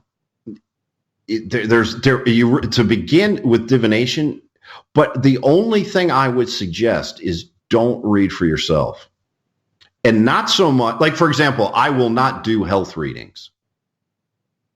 Will not do them in case so when people call die or something. You don't want to tell them. Is that why or what? Well, I mean, when we do this. When you do a reading for somebody, you always want to do good. You want to help them. So I really when I give classes on tarot, so I give courses sometimes, everyone wants to read the future. I want to know what's going to happen in the future. The tarot doesn't really tell you so much about the future as it does about the present. I always tell them, I tell that, because usually it's women, no? And they're like, oh, I want to know if Johnny's going to come back. And I finally tell them, if I could read the future with tarot cards, you think I'd be here teaching you? I'd be in Cambodia with, 3 girlies and a cocktail, right? Absolutely. Because I could find out, if Google's going to go up or down tomorrow. No? So the tarot tells you what it wants to tell you. It never ceases to amaze me, but it always kind of pushes you where you least expect it. But yeah, don't go into it thinking you're going to be able to, pick football games with it. It's not going to work. And the funny thing is, too, is most of the people that are like, I got cousins that knew I had a tarot deck, and I tried to hide it from them, but I couldn't. And, they're real big damn Christian. And, like I said, I got a picture of Jesus on my wall here. I just don't view it the same way I guess certain Christians do. But anyways, they're like, oh, man, I don't want to mess with that stuff. That stuff's kind of... I'll just stick to the good book, right? Because that's their safety. And I'm like, that's fine. And then they kind of actually had one kind of work his way towards the door of the studio and then turned around and he's like, but if I did do a reading, you wouldn't tell anybody, right? And I'm like, here we go. You'll do it in private, which is fine, But that whole fear thing of people afraid to do it. Now, I can understand being afraid of seances and Ouija boards and stuff, because that stuff does get a little creepy, right? But I mean, just tarot, I've just never seen how it would harm anybody. What I have seen, though, is some of the readings come out pretty scary, to be honest with you. And remember, when you do a reading for yourself, in my opinion, you're opening yourself up to some strange things. Really? Because that's fascinating to me, because I think the ones I do, for myself are the best ones. But are you saying that I could be tricking my mind? What do you mean by opening things up? Well, I mean, I don't want to go too woo-woo, but our psychology, your mind can affect the outcome of the spread. That it can happen. So imagine you're thinking about doing one thing or another. Better to have somebody else do that reading for you, because you have them do the spread, not you, because you might get the spread you're looking for. And do you really want that? Is that really what you want to do? Like, why won't I do health readings? Imagine, for example, I remember a woman who was actually dying of cancer, asked me to do a reading, and she's like, should I do this therapy or that therapy? She was in, what was it, stage 4 or whatever. And I said, I don't want to do this reading for you because, if this reading comes out horrible, it can affect your health, right? The placebo effect. Right. So let's look for something else. And that was one of the most interesting readings, because when people are close to death, there's something special that's going on, and it was actually a reading about the relationship she was in. She had a feeling that relationship had something to do with her illness, and the reading was terrifying. To watch her face thinking, oh my God, is that, I knew nothing about her relationships. This is somebody who, you know what I'm saying? That it was, so you're saying we don't want to, we may see what we want to see or influence the reading in some way versus somebody else doing it. You're just going to get a raw reading based on the symbolism alone. Exactly. Even, for example, that example I gave you about that close friend of mine, I don't like doing readings for close friends of mine because of weird stuff like that candle blowing up. I'd much rather do a reading for somebody I don't know. It's usually more effective, and I know I'm not affecting the cards, because sometimes I feel like you can just feel it. You want a card to come out. No, it's not good. And do you do, if you don't mind me asking, if you do readings for people, right? You just said you did. Yeah. So I do readings for people, but I try and keep it, no, I'm not going to have you do it on the radio if that's what you think I was going to ask. But no, that's right. Yeah. No, but do you do the original? Like, what spread do you use? Because I said, only use the Celtic Cross. That's the only. I wonder why nobody uses that. You don't see a lot of people using that anymore. It's all like the 3 cards or the 1 card or some weird spread, and they just got away from the original thing for some reason. That spread for me works, and it took me 3 or 4 years to really understand that spread. I mean, just so from a mathematical standpoint, you have the spread has it's 10 placements. No, they each have a meaning. Yeah, and you have about 70 something cards. Because you have to take out 1 card for the significator. Well, call it 77 cards in 10 spots. There's like 6 million different variations. Okay. So what I mean is, I think it's better stick to one spread, really learn it. And remember, there's the question, you got the question, the spread, and then the cards. It's complex enough as it is, to try and learn 6 or 7 different spreads and 5 decks. I would spend a couple years with 1 deck, 1 spread, and really, really learn it. Because the cards will open up to you. You're not going to learn the cards in a week or a month or 6 months even. They open up. They open up and they open up. So my advice is keep it simple. That makes sense. Yeah. I want to get back to the archetypes and numbers and symbology. When we talk about magic, even in the Emerald Tablets of Thoth, there's a lot of texts that talk about the magic circle, right? And you hear about, there's a magician went out in the woods and he drew a circle around himself, and you see it in movies like The Craft, and it just seems so creepy. Yet, I think people forget that how powerful that circle really is. And it's not really, I guess, magical in a sense like Harry Potter magical, but isn't it magical in a sense as far as what that circle represents? I mean, do you believe that it really has power? Absolutely. Like, I'm not an adept at magic, just done some things.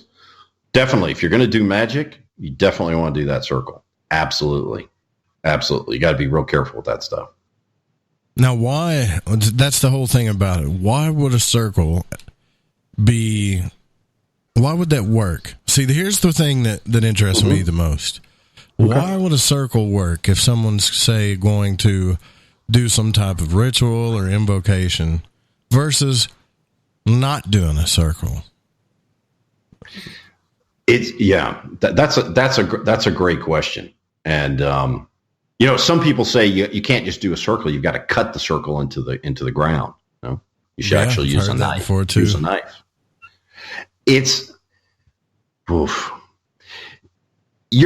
What you're doing when you do that is you're invoking the archetypes. So it's like typing in a language that somebody understands. And what understands? It's your psyche that understands it. So when your psyche sees that circle and actually creates that circle, what it's doing, it's protecting itself. You're consciously telling your psyche, let's use one of our programs to protect ourselves. And remember, who are you protecting yourself from? Yourself. Yeah. Because remember, the farther you get down the path, the more you realize that you're the good guy and you're the bad guy. Yeah, I hear that a lot. People are like, yeah, I did this protection because I don't want this person's energy rubbing off on me and this and that. And it does kind of work like that, but I think we forget where that comes from because at its source, it's really just us. It is, but we don't realize how incredibly, how connected we are to the whole universe. So we are the universe. I mean, you look at your finger, right? And you say, well, that's my finger, but you're the finger too. So when you invoke, or when you talk, people say, I talk to spirits and they exist and that, what you're talking to is yourself. Yeah. And but that's, I know. And that's why with Christian, that's the beauty of Christianity, because you can take it on so many different levels. You can look at it as a historic, as a person. But when you realize that you are Christ on the cross and that duality of the cross, then it really hits you. The more I've gotten into esoterica, actually, the more Christian I've become. Me too, man. Actually, at first I was angry with Christianity, and then I realized, but this mystery that he's talking about is actually deeper than what people think it really is. And we only got part of the story, by the way. A very small part of the story. But we got enough. It's all there. There's other books that say Jesus was a magician and he spit in people's mouths and all kinds. I mean, there really is there's a lot of, and I'm not saying Jesus was a bad person. I'm just saying that, I mean, the numbers that you talk about, and there's so many numbers in the Bible that equal 9 if you use gematria. We've brought that up here before. 666, that comes to 18. That's 9. What was the one with the fish comes to 9. 144,000, that comes to 9. You see 9. And what is that? So there's whoever was writing these gospels and these things, they used, and I think even in the Old Testament, to be honest with you, they understood these aspects of the archetypes or the arcana, and they just buried it in there. Absolutely. It's everywhere. And under Christianity, you'll see these esoteric movements. It's all there. It's all there. And that's why folks shouldn't be afraid, because what you're going to learn is you'll learn to be a Christian, but on a different level. And it all kind of comes together, and it's a beautiful feeling, because I had that same feeling. I was a young guy. All of a sudden I learned science, this, that, and the other thing. All that stuff. I came from a very religious background. It was all garbage. And then all of a sudden you come back and you think, oh my God, you begin to understand it, The priestcraft is what we got to be afraid of, I think. Oh God, absolutely. But like, for example, I use in the film, the Martha and Mary, and that, just in that little phrase there, that's complete esoteric thought, no? Yeah, there are two sides. I mean, it's clear. Isn't Catholic? You said you were a Catholic. Shoot, yeah. we have to take a break. I'm a papist. But I got to tell you, man, Catholicism is probably one of the most mysterious, and I'll admit, beautiful religions I've ever seen. I've experienced the Catholic Mass, but see, there's a lot of stuff there that I really think that these priests and even higher priest class, like in the Vatican, learn some hermetic principles and true history, and they got that stuff buried, man, like they're just burying it and keeping it from us. And if you're interested in magic, the Catholic Mass is ceremonial magic. 100%. That's what it is. Yeah. 100% ceremonial magic. But there's nothing wrong with it. I think it's beautiful. If you're a Catholic, I just think that these guys are hiding something from us. Not your priest, but the guys way above them. Anyways, we'll be right back with Robert Bonomo. We're talking about the tarot here, guys. This is Lighting the Void. I'm your host, Joe Roop. We are on KTOK Digital Broadcasting. We'll be right back after these messages.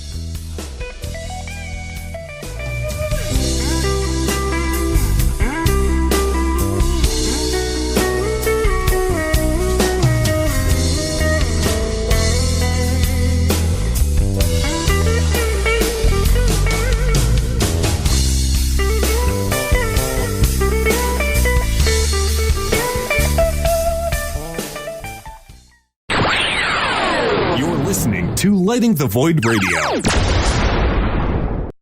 This is Rev Dan Lopez from Spiritual Warrior Today Radio, and you're listening to KTLK, The Fringe FM.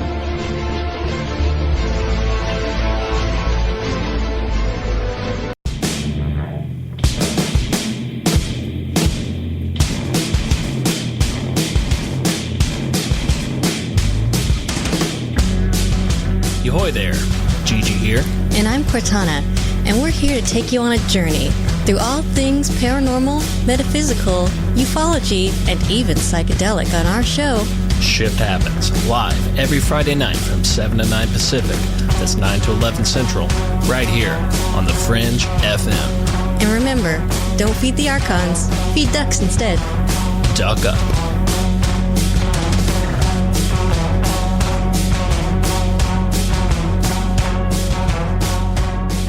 Occult Arcana is a balanced and objective guide to those subjects considered a part of the nature of light and darkness.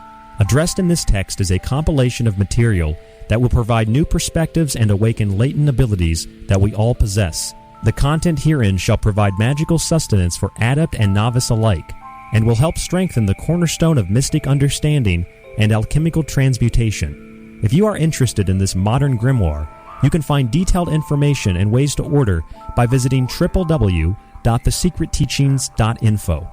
Although esoteric and occult studies remain vast, they are rooted within a universal philosophy that is difficult, if not impossible by finite terms, to explain in words. Language places restriction and erects barriers to understandings. By this it is to be understood that there are some things man should consider far too sacred to profane with definition. For these concepts and the manner by which we live our lives, we shall take a note from the Greek philosopher Pythagoras. Quote, "Silence is better than unmeaning words." End quote. To get your autographed copy of Occult Arcana today, simply visit www.thesecretteachings.info or email The Secret Teachings at rdgable@yahoo.com. Follow The Fringe FM on Facebook and Twitter at The Fringe FM. Are you intrigued by Paranormal Talk Radio? You'll love the new Paranormal Radio app from TalkStream Live. You'll find a great selection of talk shows covering UFOs, ghosts, strange phenomena, and much more. Download the Paranormal Radio app now and start listening to the very best in paranormal talk entertainment, including the network you're listening to right now, the Paranormal Radio app.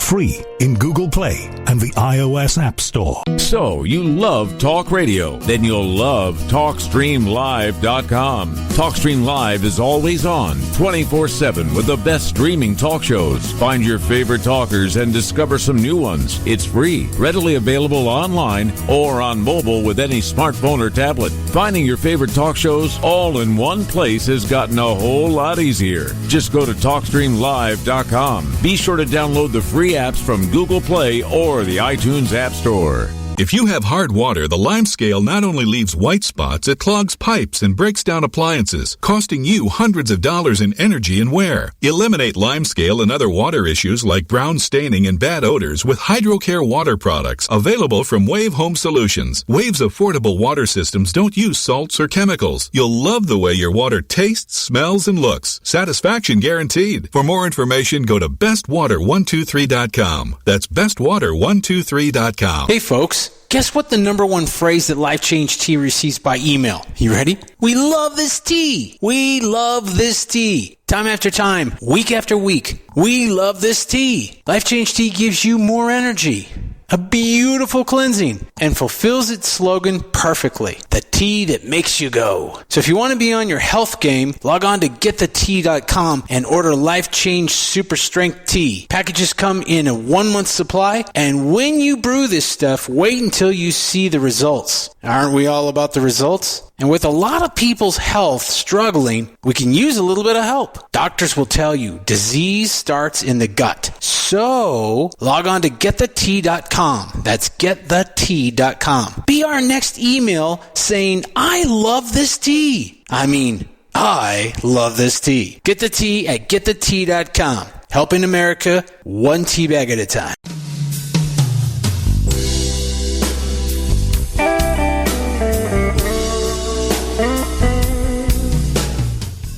Welcome back to Lighting the Void. I'm your host, Joe Rube.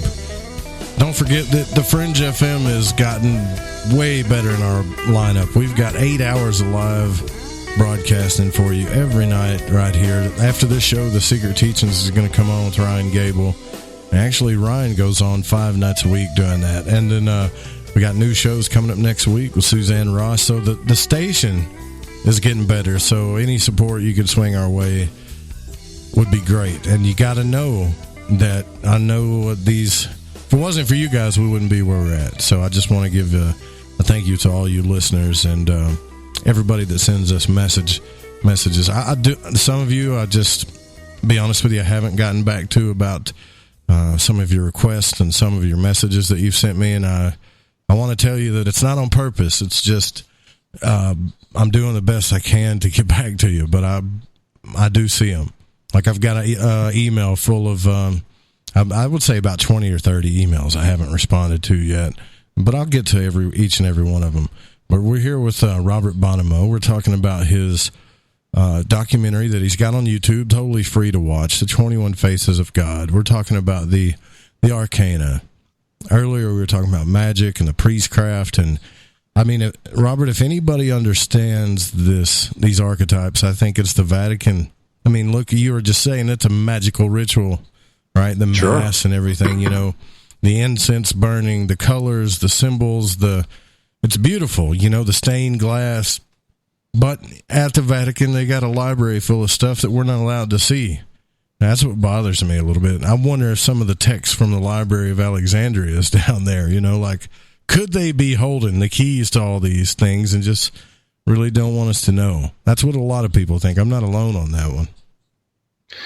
Yeah, I've often wondered about that. How much do they know? But if you look at the Catholic Church, I would say today, it's not in good shape.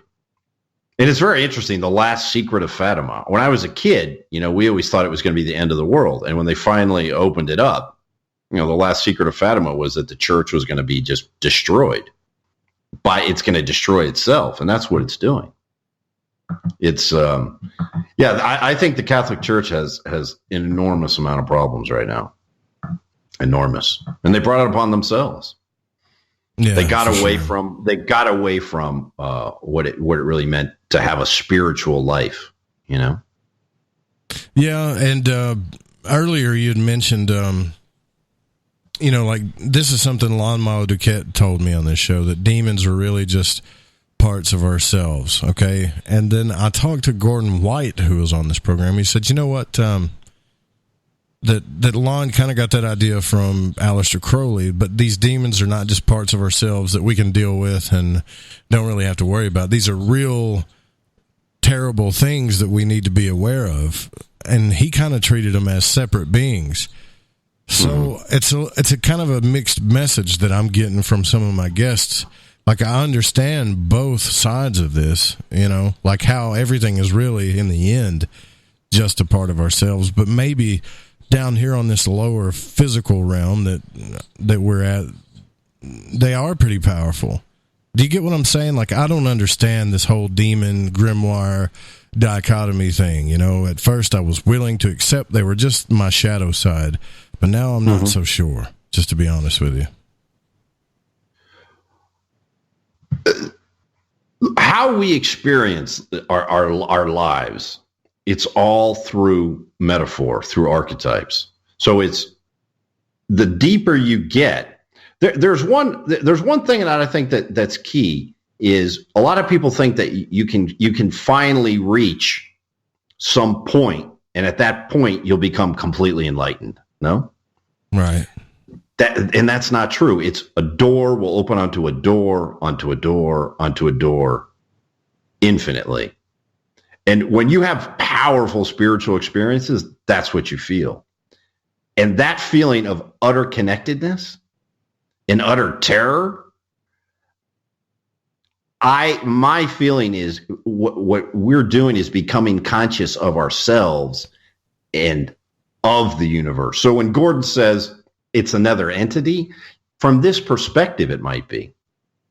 Mm-hmm. But once you get past that level of archetype and you see that it's all shades, we're always looking in the mirror. Always. You look at a tree, you're looking in the mirror. I mean, look at a forest from 10,000 feet. It looks like one tree, right? Yeah, or from things do. You're right, though. I've always, I'm sure you've rode an airplane before because you've lived in so many different countries. But when you're up in the air looking down, it's just wild looking. It looks like it's some type of weird jigsaw puzzle of one big map. Yeah, it does. It looks strange, really. So, and then in the section I do on the devil, I kind of make that point. And I actually, somebody said to me, yeah, but you're not talking about evil, real evil.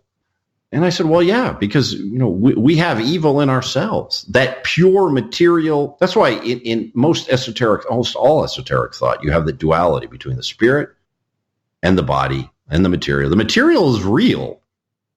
It's absolutely real. But so is the spirit. And one side, so for us, good, when we think good, we think, it's the guy on top of a mountain, meditating. When we think bad, it's the gangster, right? Right. Yeah. But the truth is we've got inside us the gangster and the guy on the top of the mountain. I'll never forget the first time somebody told me that too. Like when I forget who I was. I think it was Jason Quitt I was talking to. I was like, this guy did this and it really got on my nerves, and I just pushed him out of my life because I don't want nothing to do with him anymore. And I'm pretty sure, I think I was off air, and he said, what you're seeing is that part of yourself that you don't like. Oh yeah. And I was like, oh, that's something to think about, And when you see that demon, when that demon appears and it terrifies you, that's the part of yourself that you are just beginning to be able to discover. And when that wonderful feeling comes, like, you're more than ready for that. That's right. When you ever meet somebody and you just like that guy, I just want to pop that guy, right? Yeah, absolutely. Generally, it's something in that guy that you're seeing a part of yourself that you're not ready to admit. And sometimes you go home and you go, don't tell me it can't be. I can't be that way. And it's rough. You spend a couple of days going, no. And then finally you go, all right, yeah, I am. I meet him on the internet sometimes, honestly, and I wish I could meet him in real life, but I can't. I grew up in the South. We don't deal with things on the internet here, But now I'm learning that, the internet is a great tool to learn about yourself because it will bring out the best of you and the worst of you if you just let it. Yeah, absolutely. And it's so funny with the internet now because you remember all those people were talking about getting chipped? Oh, well, we're going to get chipped and they're going to have microchips in us. Yeah. And somebody was telling me that, and I said, you got that phone with you all day, right? You are chipped. That phone knows more about you than those chips could ever dream of knowing about you. It knows it. And so, we're all chipped. Well, in all fairness, I know 3M did and it was crazy the way that they influenced their employees. They did chip their employees, and they made some type of crazy party. We're going to throw a chip party. And, it's like they turned it around. They flipped the script on them and said, man, this is total voluntary. In fact, we're going to throw a party and we're going to celebrate. And you're going to get this chip between your finger and your thumb. And you're going to get a T-shirt. And you know what, man? You're going to be able to open doors and use the fax machine with it. Isn't that righteous? Yeah, pass me the champagne. So right there, you can see how somebody could influence a crowd to do something totally dumb. Just by saying, man, it's a party. It's really, that's all it is. And as a culture, we see that in politics. We see that in religion, like how it tears us apart because of bigger things that are at play, like you're talking about archetypes and the arcana. We go back to symbolism again. It's all there. Yeah, it's completely there. And remember, the whole that group mentality. Oh, let's get on Facebook and we're going to save the world and we're going to do this, we're going to do that. Just step back and what are they showing me here? What are they playing with me here? With the music and the symbols and the flags and they use this fancy language. Just take a deep breath and think, what symbols are they using to manipulate my behavior? What do they want me to do? And is it really in my benefit or is it in somebody else's benefit? You'll find that very little that's done, especially in popular culture, has anything to do with your benefit. Yeah, that's why I can't listen to political shows. I really can't, man. And it's just because they're so convinced that these politicians, well, whatever side they're on, is actually there for their best benefit. Oh, yeah. No, man. I mean, this guy, he don't believe in abortion, and he believes in gun control or gun rights, and this other guy don't, and it back and forth. And none of them have really ever done too much to change anything, to be honest with you. I mean, marijuana is illegal in the United States for what reason? What reason? Yeah, exactly. But booze, you can go buy 3 bottles of Jack Daniels and just obliterate yourself. Yeah, go out and kill somebody. Perfectly legal, right? But until you kill somebody, but you know what I mean? It's like, yeah, a cigarette. You know what I'm saying? It's like, why are we so attracted to these things? Right now in talk radio, as we speak, there are more people listening to political radio than there are people trying to wake the hell up.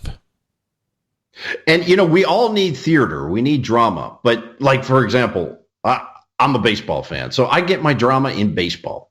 So I go in there and that's where but if you get your drama in political TV, it's going to make you crazy. It really is best.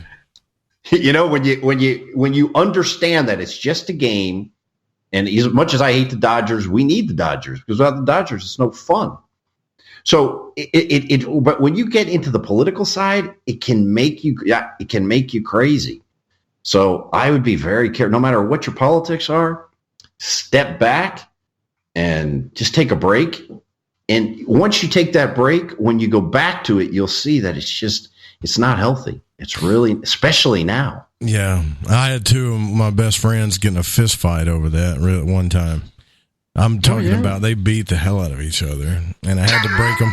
I had to break them up, and I was screaming at them, man. I was like, they really beat the hell out of each other too. And I broke them up and I was screaming at them. I was like, look, you still got your gun. No one's here taking it away.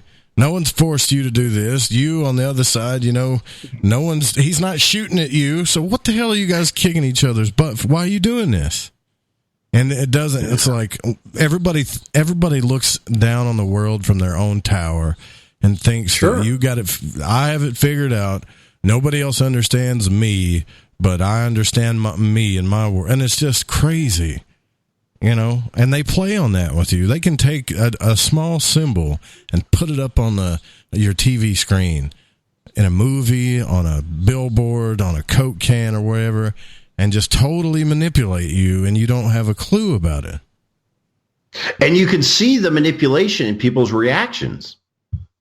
Mm-hmm. If you spend time on one network or on the opposite network, they're pulling your strings in a way that you're reacting constantly to that, and you wind up needing that reaction because it gives you a rush.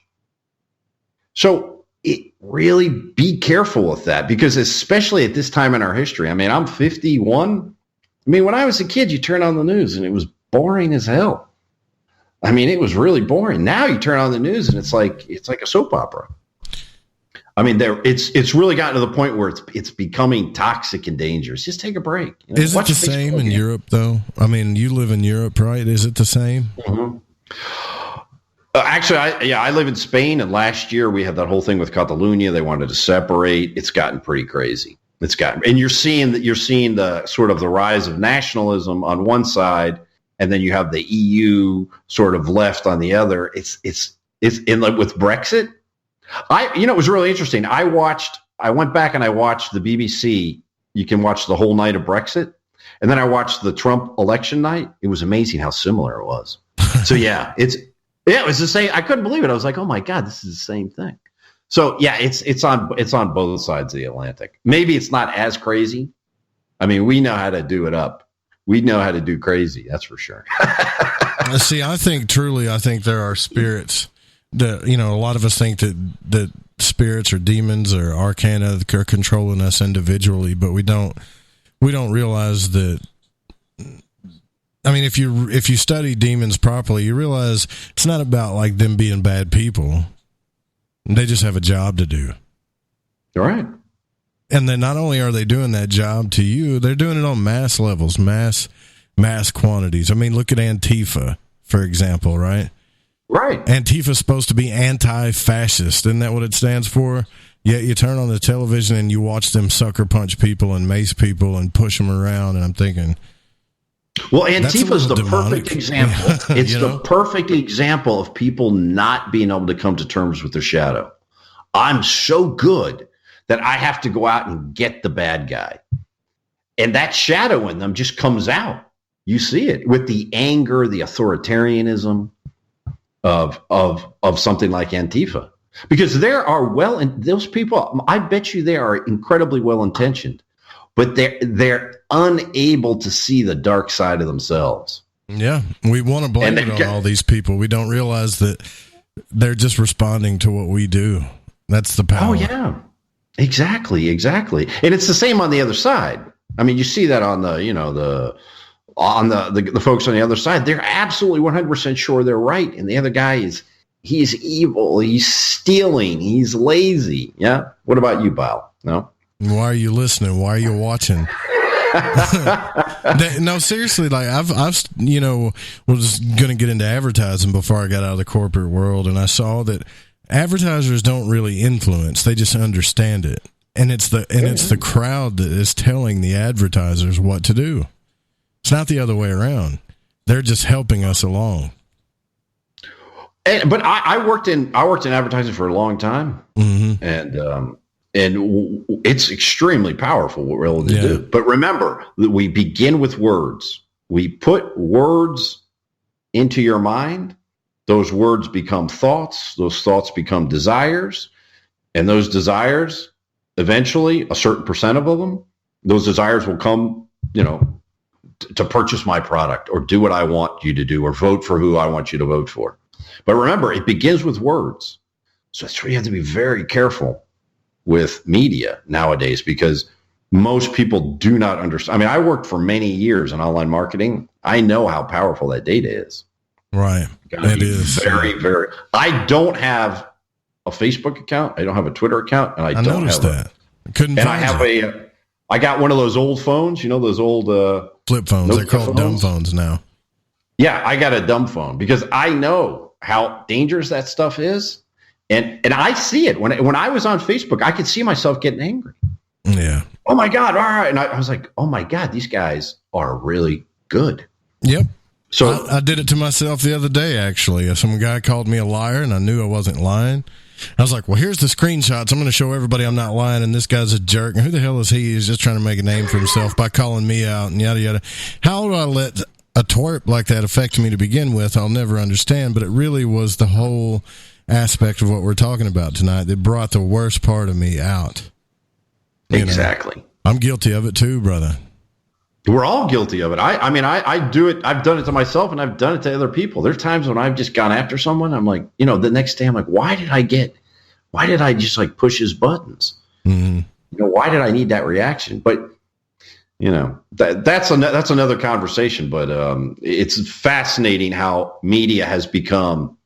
Because I'm 50. I've seen, 30 years ago, media just did not have that power because they didn't have the data. They didn't know how to manipulate us. But today, be careful. Next time you want something, think, why do you really want that? Really think about it. Yeah, you got a point. And I think the understanding the arcana and the archetypes, like Joseph K. was talking about, you know, the apps that underlie, I forget what he said, but like the applications that run the software of this reality. And man, if you can begin to understand those, then you'll see everything for what it really is. I really believe that.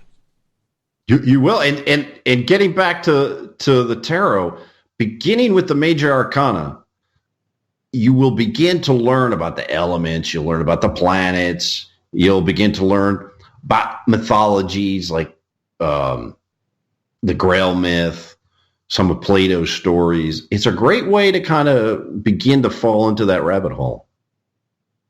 Yeah, it is. And I can't go back. I remember I had a magician tell me that once. He was like, once you go down this road, you're right. You do take the red pill. Try and go back and see what happens. And you can't. Like, study this stuff. Really study this stuff, guys, as much as you can and learn about it.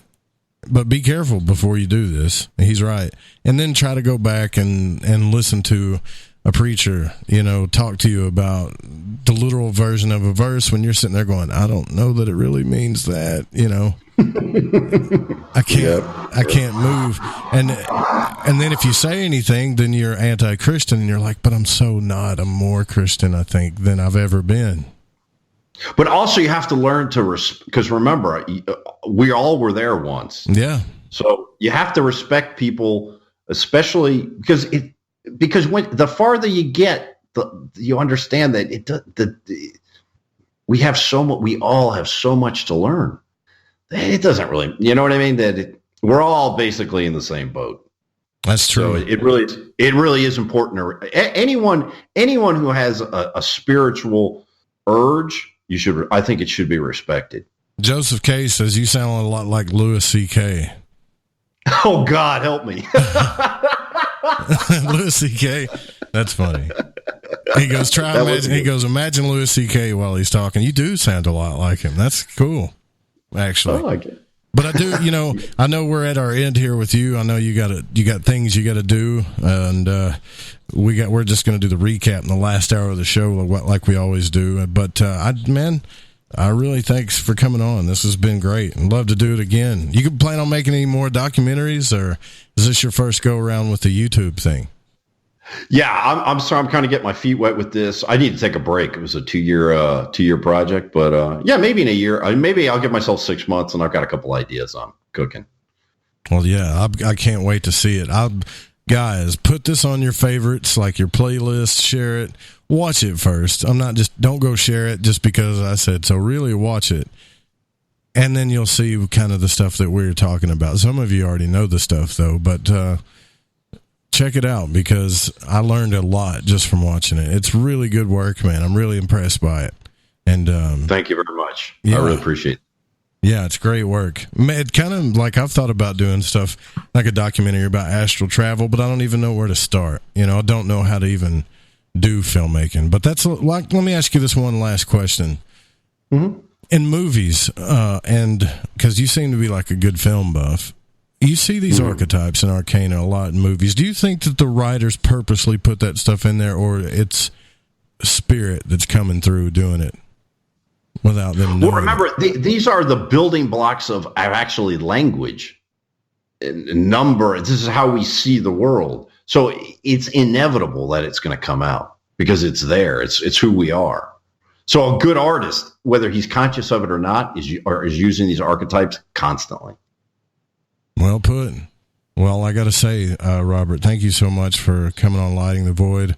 This has been fun. It's been a fascinating conversation. My first tarot show, and I think I did it with the right person, man.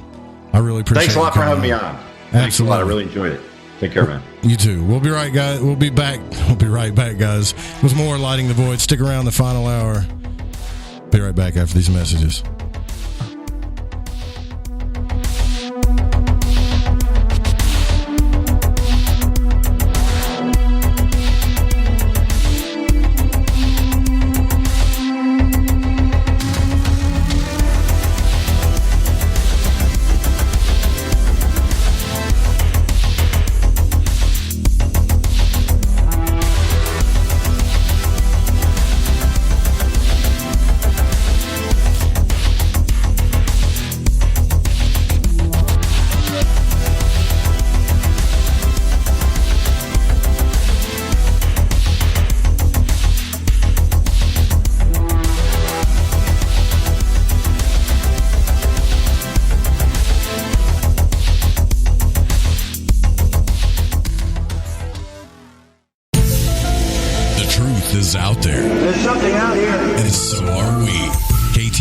Digital Broadcasting, The Fringe FM.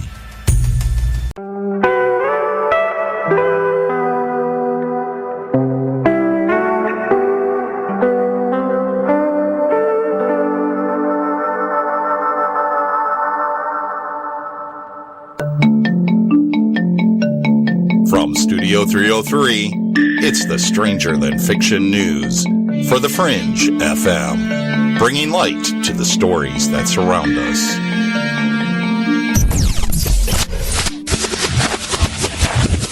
Scientists have found 2 planets outside our solar system that could host extraterrestrial life. Scientists may have just come closer to answering questions about whether other planets in the universe may be able to support life. The researchers used data on UV levels required to make molecular structures needed within a functioning cell. The team used this data to search for planets receiving similar UV levels from stars nearby and have narrowed down the possibilities to 2 planets outside of our solar system. You can read more on this at businessinsider.com. NASA astronaut claims he witnessed an organic alien-like creature in the space shuttle payload bay. NASA engineer Leland Melvin made the astonishing claims during a discussion with a conspiracy theorist on social media. The former NFL football player says he spotted the creature in the payload bay of the space shuttle Atlantis, which was in orbit above the Earth at the time.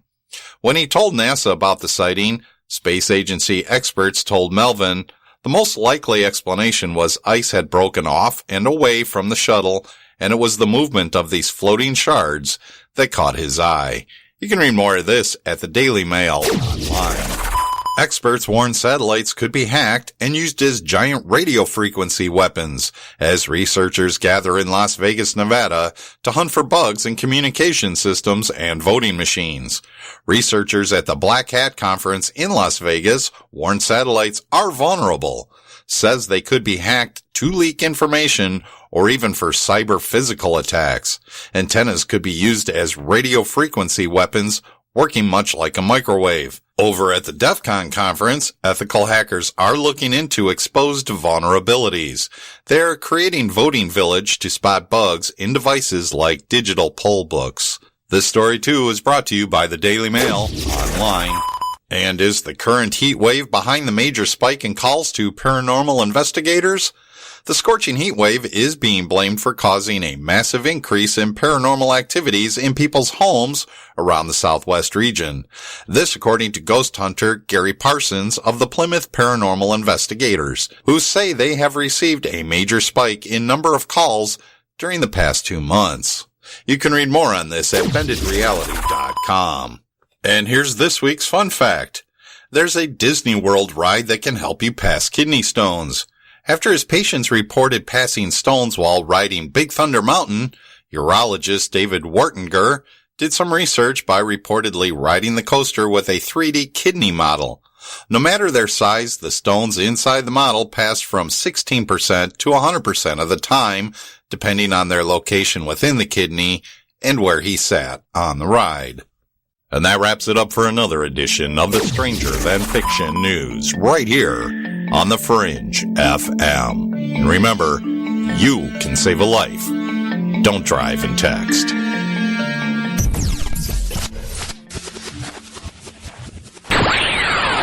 You're listening to Lighting the Void Radio. How you doing today, guys? This is Garrett Lee. And this is Randy Warner. From the Healers and Hellraisers podcast. A podcast about people. You're going to hear stories from the enlightening to the frightening. Told by those who lived it. Listen right here on the Fringe FM. Wednesdays at 5 p.m. Pacific, 8 p.m. Eastern, and on the Fringe Free-For-All, right here on the Fringe FM. Follow the Fringe FM on Facebook and Twitter at the Fringe FM. The Fringe FM loves hearing from you. Have a suggestion, comment, or question? We're all ears. Email talkback@thefringe.fm.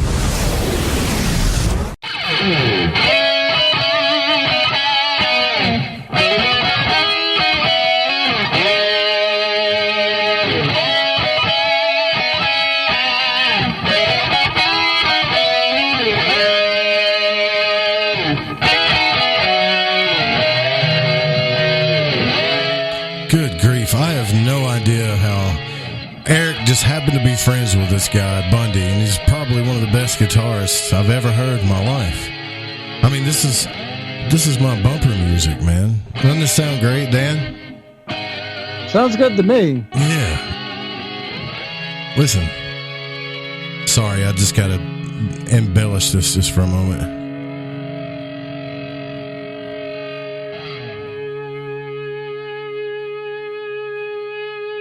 Yeah, come on. I love the guitar. Well, anyways. So, a lot of esoteric talk this week, not so much alien talk. This whole week is about magic, mysticism.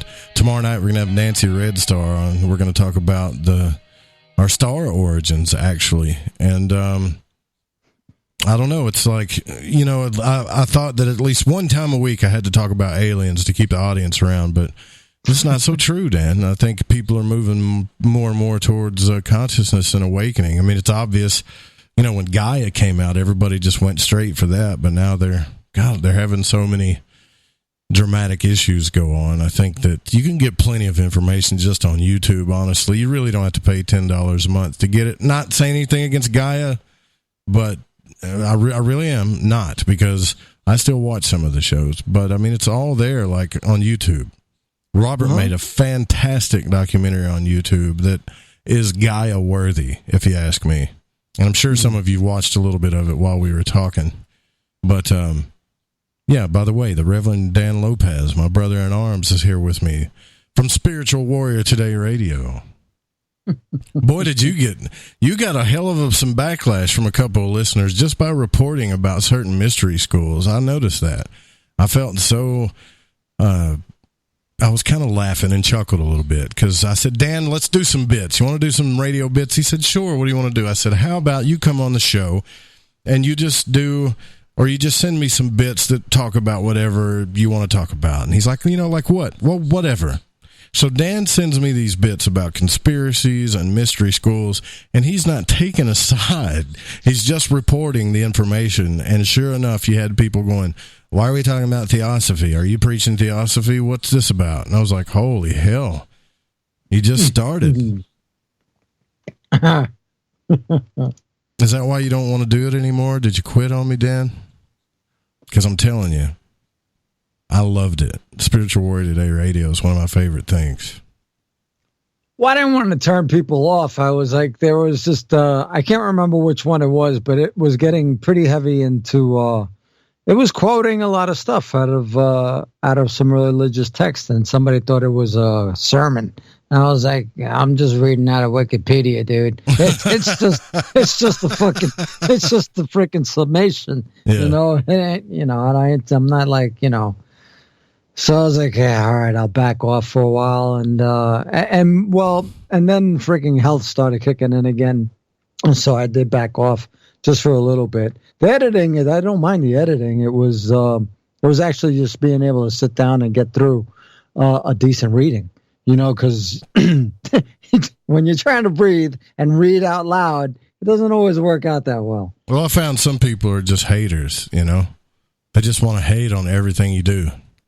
Yeah, I don't know. I got some LTV bullets for you guys. You know what I mean? I got lots of them. Get some. Get some. Get some. All right, put the M50 down. Haters, man. That's all they are. Yeah, they're out there. But you know what? I get it. I mean, I think your reports were they were great. And Tim Doyle sending us some reports too, and he's right. It is news with integrity. I love it.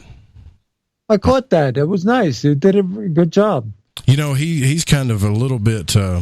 He's hard on himself like I am, but it's really good news, and I hope he keeps those coming too. And he, by the way, if anybody has a segment they want me to do, and you think, hey, this would be a good segment for your show, send it to me. I'll air it.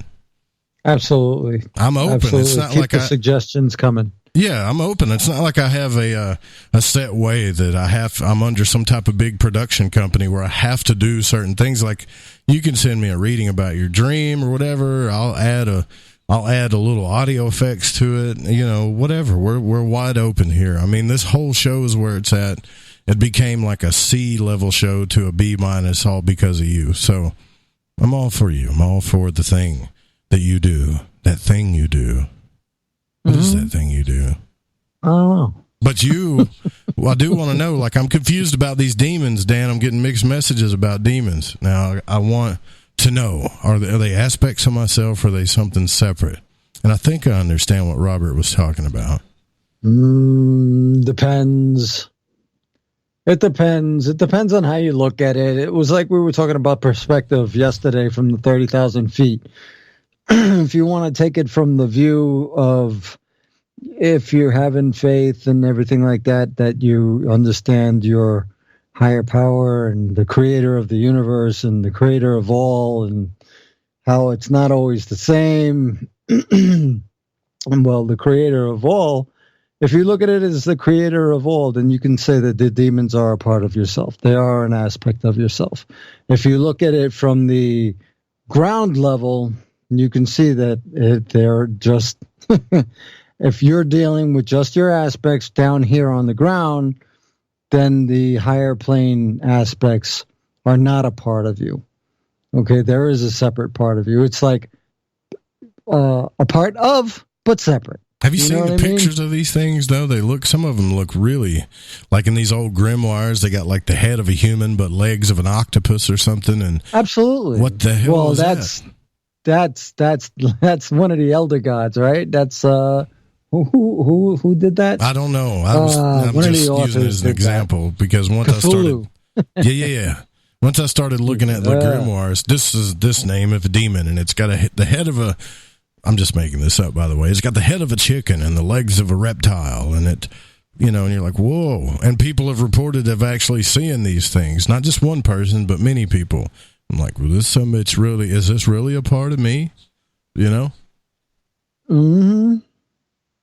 Dude, no. I said some bitch on the radio. I'm sorry. Yes, you did. Yes, you did. Demons. It's a whole different thing. And it's funny that you guys were going into Cathology and everything like that, because there is a whole big thing about demonology in the Catholicism and the Catholic mysticism. So depends on how you look at it. And, but, as I always say, things that you can't see can hurt you. So you have to be mindful of what you're going after. Rich, look at Rich. He's a proof positive that what you can't see can hurt you. I mean, why is the doctor telling him that, he had surgery when he didn't have surgery? Why did he get attacked in his throat? He's trying to do whatever he can just to get word out and entertain and bring out information to people. And, that's his passion. And what got attacked? His passion. Yeah. What is that? What is that? A part of his self aspect? Freaking, can you say that is a part of his self aspect actually going against him? It's another way of looking at it, He's dangerous, though, man. Like he really wants to know the truth. Good God, sir. I think experience is awesome. It reminded me of something that I did because I watched somebody do a meditation on reaching higher consciousness. And so what they were doing were trying to reach out through meditation and stuff like that. And I did the same thing by going into asking, to reach it in the dream state, because I found that was a good place. I heard that was a place where a lot of people are able to make contact. They make contact with their spirit guides through their dreams. They make contacts with their dead relatives through their dreams. They make contacts with with higher consciousness in their dreams. So I figured, let's try and do that. And I wound up in a white room, sitting in a chair, staring at a black window. And all of a sudden, I went through what felt like an electrocution. And it literally felt like I was going through that for quite a long time. And to the point where I was just like, okay, that's enough. You can't have what I have, you know? And that's just a personal it felt like thing. it was sucking my soul out of me. Yeah. That's some shadow work there. But that was the thing, you know, is that, you know, but I would never have had the experience had I not asked for it. Right. I get what you're saying. But I'm talking, you know, another thing that I think we don't really think about is the demonic scale. Like, we think demons can only, or I guess the demonic aspect of things can only affect one person. You know, like, that's how we look at it, because it's happening to you. It's happening to me. It's not happening to everybody, but it is. You know, like, some of us are really obsessed with celebrities. I mean, really obsessed with celebrities. I've watched some stuff on YouTube that was insane about celebrity worship, and you know me, I'm a statistics nut. Nut. You got me stuttering now. 1 in 10 people may be addicted celebrity worshipers, and this is according to a study. Wow. Research suggests as many as 10% of our public are developing unhealthy obsessions with celebrities, which can lead to depression, anxiety, and psychosis. And you know, the celebrities it's nothing but a puppet show. Yeah. And you got your kids and whoever, God, I hope my kid's not doing this. But no, seriously, today I went and took him to get his haircut. It was a nice haircut, Dan. I didn't make him get a flat top. I didn't make him shave his head. It's a normal boy's haircut, and he won't talk to me. He's still pissed. It's, you know what I mean, what a normal boy haircut looks like. I see kids with it all the time, walking up and down the street all the time. Same haircut, you know, it's kind of high and tight, a little bit of linked on the top, parted a certain way. Looks great.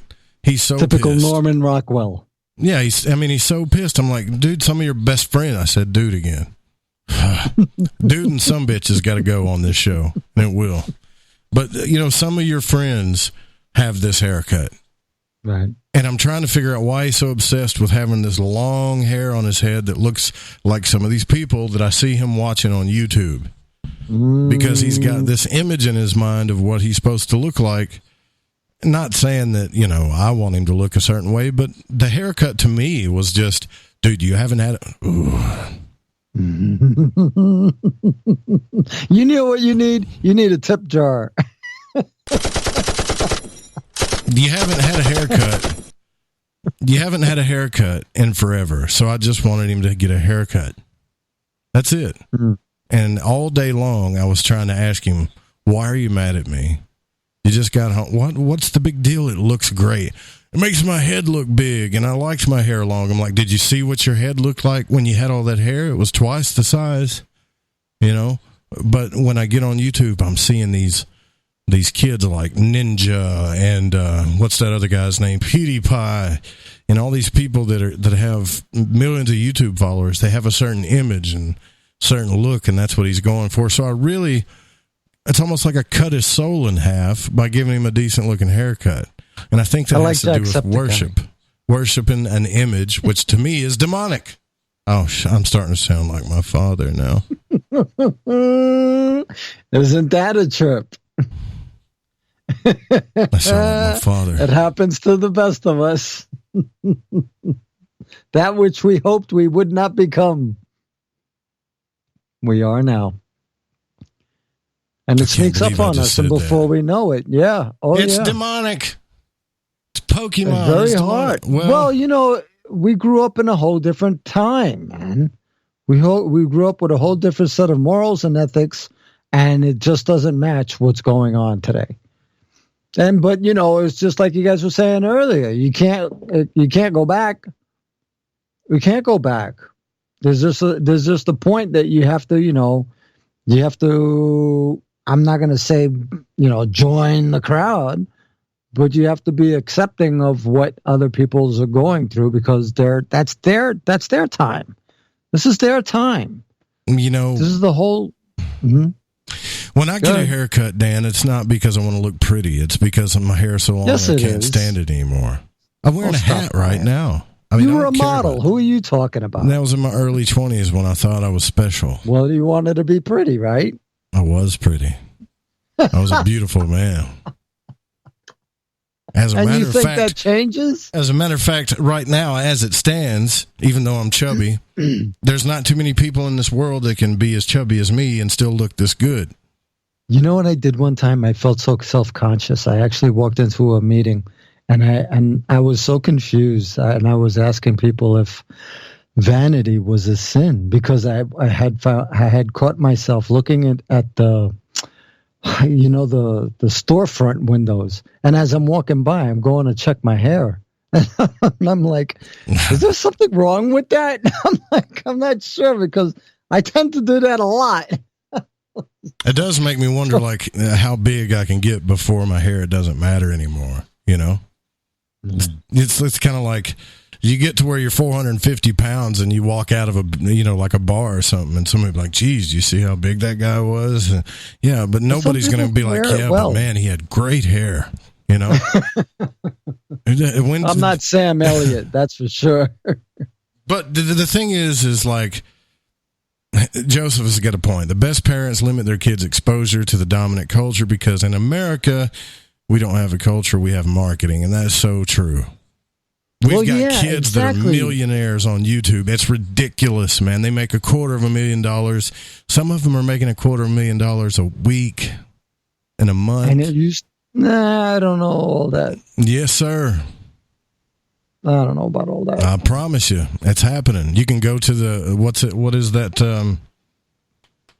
Maybe what's her name? Maybe Jenner's daughter is from doing that. PewDiePie, man. That guy's made anywhere from 100,000 to 200,000 to even up to 250,000 in 1 month. 1 month, and now there's this ninja guy who I'd love to talk to, because I'd like to pick their brain. They just get on YouTube and they play video games, and the kids watch them play. They don't even play video games. They watch them play video games and just hand them money, like they're in some type of weird stupor where they just, here's my money, this is how it goes. Here's my dad's money. Cha-ching, here's my dad's money. You want to interview somebody? Interview Markiplier, dude. If you can get Markiplier. He's got an awesome voice. He should be a voiceover, dude. Who? Markiplier. Is he a YouTube star? Huge. See, how do you know all this stuff? My daughter. See, that's how I know it too. Mm-hmm. I just don't know that one. Mm-hmm. Markiplier and Jacksepticeye. So, and when we talk about demons, like, I'm not saying it's demonic, but it does seem that way. As his life not being robbed. When I was 15 years old, because tomorrow's his first day of school, actually, got up, and he better wake up I can tell you tomorrow morning's going to be a nightmare. A nightmare. Yeah, well. But anyways, when I was 15 years old, I was doing things. Like, I wasn't just glued in front of the television all the time. And I was the abnormal kid. If I you were or you weren't glued? I was the weird kid. Like, I played sports and stuff, but I did things. I just didn't stay glued in front of a screen all the time. And so I got him to get a haircut. He hates me. I signed him up for boxing. He's mad at me about that. Like, I can't let him sit in front of the damn screen, and if I say anything, I'm or I try to make him not do it, then I'm the evil person. Yeah. I know. I don't know how it is over by you, but over by us, we're really rural. So it's been insane trying to get people to get together so the kids would play. So my little one she turned 15, and so her friends are starting to drive now. She's got older friends, and she's got a lot of bandmates and stuff like that. So this week is Hell Week, so we've been up early already this week. But her friends are driving around, and so they keep showing up, to come pick her up and go hang out and whatever. And I'm like, oh my God, thank you to get her out of here so she's not on the desktop, or whatever, just glued to her freaking phone. Go out, yes, have fun, socialize, get into trouble, whatever. Not too much trouble, but So I know I sound like an old fogey when I say these things are demonic, but it sure does seem like that these screens are just, sucking the lives out of our youth, even adults. Oh yeah. Oh yeah. And you can't. I found do myself anything. stuck to it. You can't say anything about it. You can't, like, I cannot go in there. I'm not going to beat my kid. I'm sorry. There's people out there, just whoop his butt. I'm not going to do that. Don't Sorry. do anything. If anything, it makes it worse. But I can't talk to him. Like, everybody's laughing at me like, welcome to the parent trap. I mean, to me, there's a spiritual thing going on here. Like, this is the prime of his life. It's my little boy. I don't want him to miss out on it. I just don't. So what are you going to do, Joe? I'm making him go to boxing. Is that bad that I'm forcing him to do that thing? To do that which he probably doesn't want to do, but I think he will be so happy when he does. Why don't you take him to go? Well, boxing is awesome, but why not karate or something like that? Because I want him to win a fight, Dan, not just look pretty. Excuse you? Not just look pretty, but karate is about looking pretty. Okay, all right. We've seen the Karate Kid. Oh no, he went there. I mean, Cobra. It looks cool, but the reality is Mike Tyson knew how to beat people up. No, but seriously, I want him to be able to defend himself, and I want him to exercise. And he didn't totally look mad at me about it. When he was younger, he used to take jiu-jitsu, so he knows how to grapple a little bit. And now he's getting big. That's cool. There's some big boys that might, Did he like jiu-jitsu? Yeah, he did. He did like it. But see, why you take him out? That was when he was little. Now he doesn't want to do anything. I have to force him to do it. Oh, that's different. It's totally different. You got to force him. Yeah, you do. You do got to force them into it because they stop. They won't do anything if you don't put it in front of them. What I'm saying is like Will's saying here. Will McBride, thank you very much. Look at today's music videos full of demonic symbolism. We sound like our parents when we say this stuff, right? I sound like my dad, my grandpa. It's demonic. But if you really, if you went and took Robert's, just watch this documentary, you can see this stuff at work. And it's not necessarily evil or bad. I think it's just when it's being used and you become a victim of it, that's when it becomes evil. That's when it becomes bad. When you can use it to empower yourself and better your life and in ways of not like magical sorcerer type ways, but in just understanding the world around you. So you don't become a fool, right? Or you progress from being a fool. Because you only got so much time here. I mean, we talk about reincarnation a lot, but we don't really know for a fact that we're going to reincarnate. I mean, I got a good feeling. But we need to use the time that we have here the best we can. And when I was a teenager, those were the best times of my life. And it kills me to watch him sit in front of this computer and just, it's Fortnite 24/7 or YouTube or some kid making millions of dollars. And they're not even talking. They're not learning anything. They're watching somebody else play video games. And we're here thinking that we have to work for $18 an hour. It's like two different paradigms, Entirely. I don't know. Maybe he's right. Maybe I'm wrong. Maybe I'm just old now. No. Just remember when you were young, didn't you think that you knew everything? Yeah, I sure as hell Weren't did. you pissed off at everything that your dad said? I was like, forget about it. There wasn't nothing that I could agree on with him except for fishing. I will tell you this. Well, we got to take a break, but I will tell you a story that you may think is child abuse that my dad did to me. I'm going to reveal another story of my life here. Some of you are going to go, that is child abuse. That's terrible. But I'm so grateful. Joe loved it. I'm so grateful that he did it because it taught me a lesson. And I kind of want to do the same for my son, but you'll see what I'm talking about when we get back. It's not what you think. It doesn't. That and more right after this break. Yeah, child abuse. Right when we come back. No, it doesn't have to do with sticks or bats or anything, but or it's not like that. We'll be right back. What a terrible segue.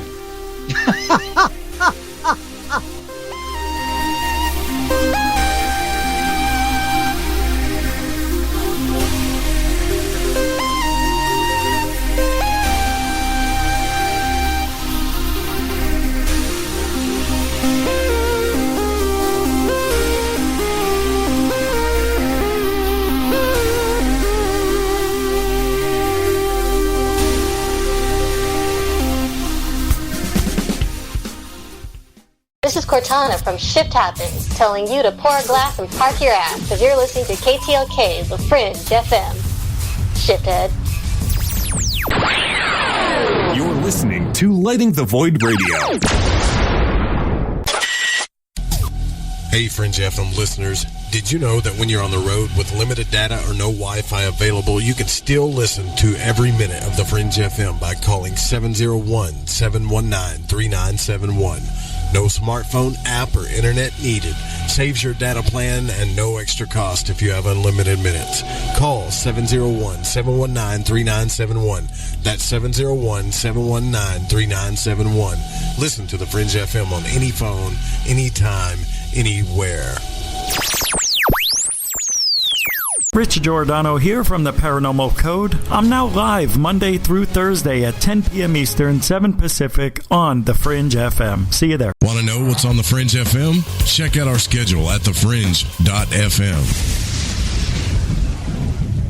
Does your basement or crawl space have a damp, musty smell? Well, watch out! That's a sign of too much moisture and not enough ventilation. And that can mean increased mold growth and the buildup of harmful toxins and gases. Don't bother with a dehumidifier. It just circulates the same unhealthy air. Now there's a better way to remove these dangers and odors. It's with the computerized Wave Moisture Control Unit that reduces moisture and expels pollutants. We replaced our old dehumidifier with the Wave unit, and in only 3 weeks, our basement is dry and the musty smell is gone. Wave units require no maintenance, no buckets of water or filters, and costs only pennies a day to run. Breathe better, live healthier with an affordable, no-maintenance Wave unit. Call 888-717-WAVE, 888-717-WAVE, or visit dryhealthyhome.com. Dryhealthyhome.com. Ride the wave. Wave Home Solutions for a healthy, comfortable home. Who were the real ancient Egyptians? What is it about ancient Egypt that captivates us all? The critically acclaimed series Magical Egypt is back with all new episodes. Let Chance Gardner and company take you on another adventure through Magical Egypt in the new series Magical Egypt 2. Magical Egypt 2 attempts a forensic reconstruction of the science of the ancients through a study of ancient aesthetics. Also, the best researchers and authors in the field like John Anthony West, Graham Hancock, Laird Scranton, Robert Bouval, Lon Duquette, Aaron Cheek, and more join together to explore the topics of the esoteric and the hidden messages of the ancient Egyptians. Just go to magicalegypt.com right now and put in the code word FRINGE and get 10% off any download or order, including the groundbreaking original Magical Egypt series, as well as the new episodes in Magical Egypt 2.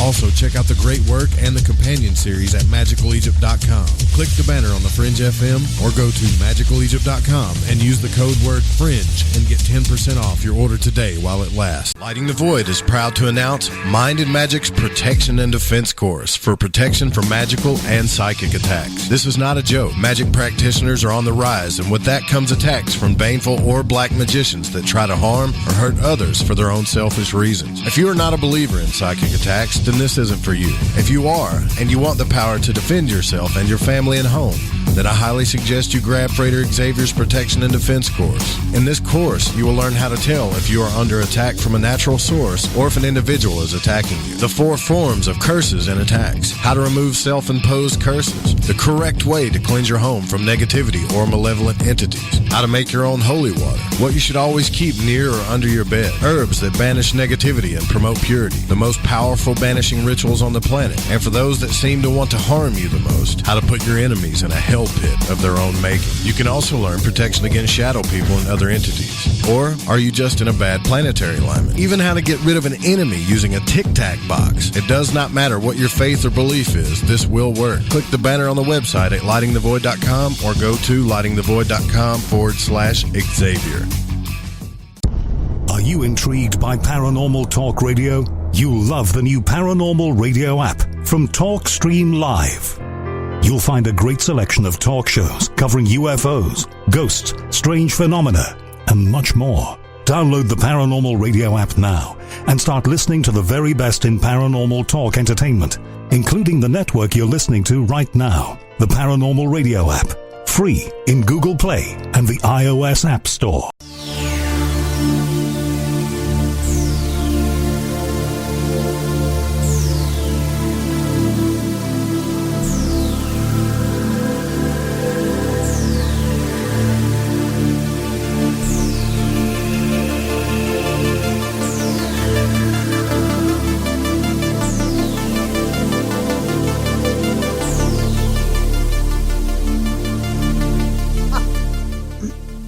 So I want to thank you guys for listening to the show. This is Lighting the Void. I'm Joe Root, by the way. I wanted to say that right at the start because last night we had a little audio glitch, and that wasn't this software's fault. Your donations have really helped out, so they've helped me with production. They've helped out with everything. So I got this new broadcasting software because of it. I got a chair and some broadcasting software because of your donations. And that's the honest to God's truth. You would think that it was the commercials, but I'll tell you, the commercials barely, as many as we run, and I think we only run we do a lot of promos, but I try to only run 6, no more than 7 commercials an hour, but the rest is just promos for the other shows.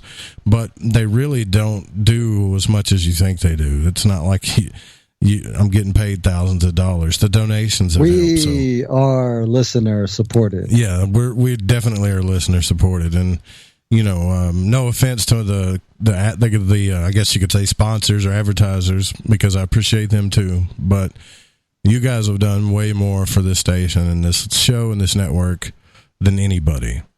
Period. And we thank you. And I do want to thank you. And I know I promised you that I would tell you the story of my child abuse that became a good thing. So I really this is kind of why I was thinking about doing, making Corbin take boxing before I start this, because I know you're saying, oh God, what happened to Joe? Did he get punched in the face? Did he get cigarettes put out on him? No. And for any parent that ever does that to a child, I don't even want to go down that road. But I went to my father when I was 13 years old, and I was the chubby kid in school, right? And I was playing football, and I was no good at it. I was no good at anything. No girls wanted to talk to me, nothing. But when I looked in the mirror, I saw a beautiful man, but with a thick body. And I'm like, I'm really beautiful, but nobody else thinks that. How can I get everybody else to think this? That's not what I thought at all. I really hated myself. But sure, some of you have been there before, some of you. So I went to my father, and I said, Dad, I'm going into the 8th grade. I don't want to do this no more. And he said, what are you whining about now? It's literally what he said. What are you whining about now? I said, I don't want to be this person anymore. I don't want to be unnoticed on the B team, out of breath, ugly, out of shape. I just don't want to do it anymore. I remember I was almost to the point of tearing up, but you couldn't cry around my dad because it was a weakness to him. So I never really did it. If I did it away from him. He said, do you really want to change your life? And I said, yes, I really want to change my life. And he goes, will you do whatever it takes? And I said, yes, I'll do whatever it takes. I want to change my life that bad at that point. And football practice came around in a week. Well, a week later, my dad's beating on my door at 5 o'clock in the morning. Tells me to wake up. Wake up. I'm like, oh, no, what did I do? I did something. I just don't know what it is yet. I'm about to get tore up, right? You're still with me, Dan. I don't want to be alone while I'm telling the story. I'm here. I'm intently listening. So I go outside, and there's a bike there, a 10-speed. I'm like, what is this? He said, well, Dad said, the way I figure it is football practice is going to start in about 2 hours, and that's about how long it's going to take you to ride this bike to town. And I said, say what? What do you say? Ride the bike to town. Dad, that's like 15 miles. He said, yeah, you're going to ride this bike to football practice. It's going to take you a couple hours to get there, especially as bad out of shape as you are. Then you're going to go to football practice. It's the middle of summer. It's hot as hell. And you're not going to get picked up by anybody. Don't talk to no strangers, nothing. You're just going to go. And when you get there, you go to football practice, and then you're going to drive 5 more miles to the rec center where all the other kids play and stuff, so I know you're in a safe spot. And then 2 hours before the sun comes down, you're going to ride back home. And I said, so let me get this straight, Pop. You want me to ride this bike 15 miles to football practice, and at that point, you can't even walk. Like, you can't move. You got to lay there for, if anybody's ever done summer 2-a-days in football, you know what I'm talking about. You can't move. Yeah, you missed.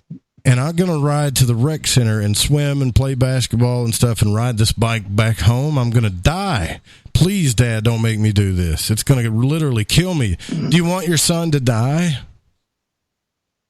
I don't want you to die. You said you wanted a different life. This is how you're going to get it.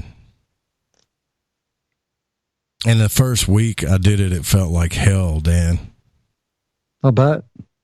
It felt like hell, like I was literally going to die. But every day after that got easier and easier. And I lived in a small town, and there was a talks going around like, Joe Roop, that guy's insane. He's riding his bike all the way from Cane Creek to town and then going to football practice and then riding home. Nobody believed it until they saw me on the road. And I did that for, I think, almost 3 months. But you want to know what's weird about the mind? As when I looked in the mirror, I still saw a fat, ugly kid. I still saw a fat, ugly kid.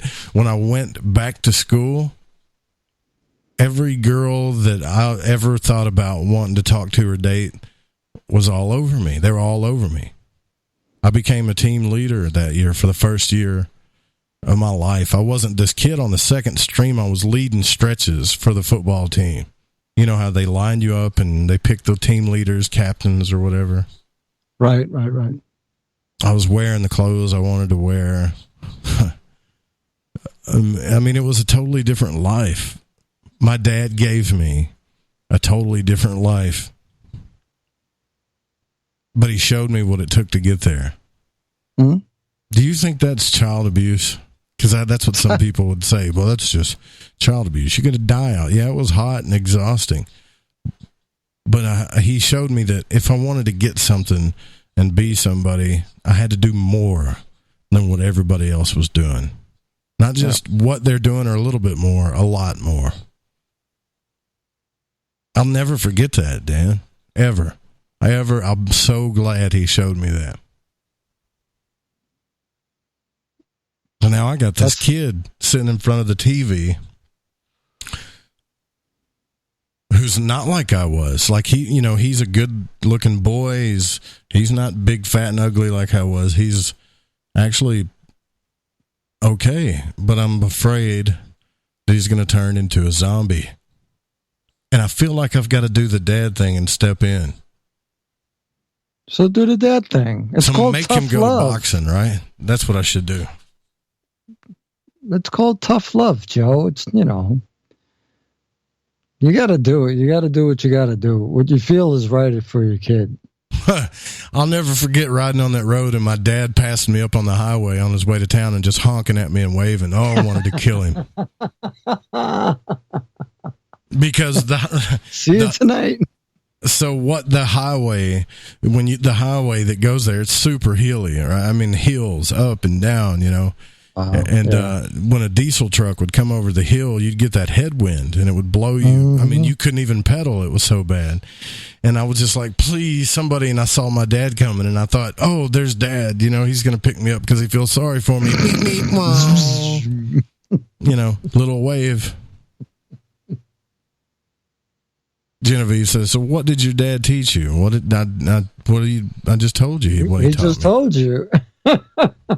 Oh, yeah, you got to remember there's a delay. Oh, yeah, there is a delay. That's right. Sorry.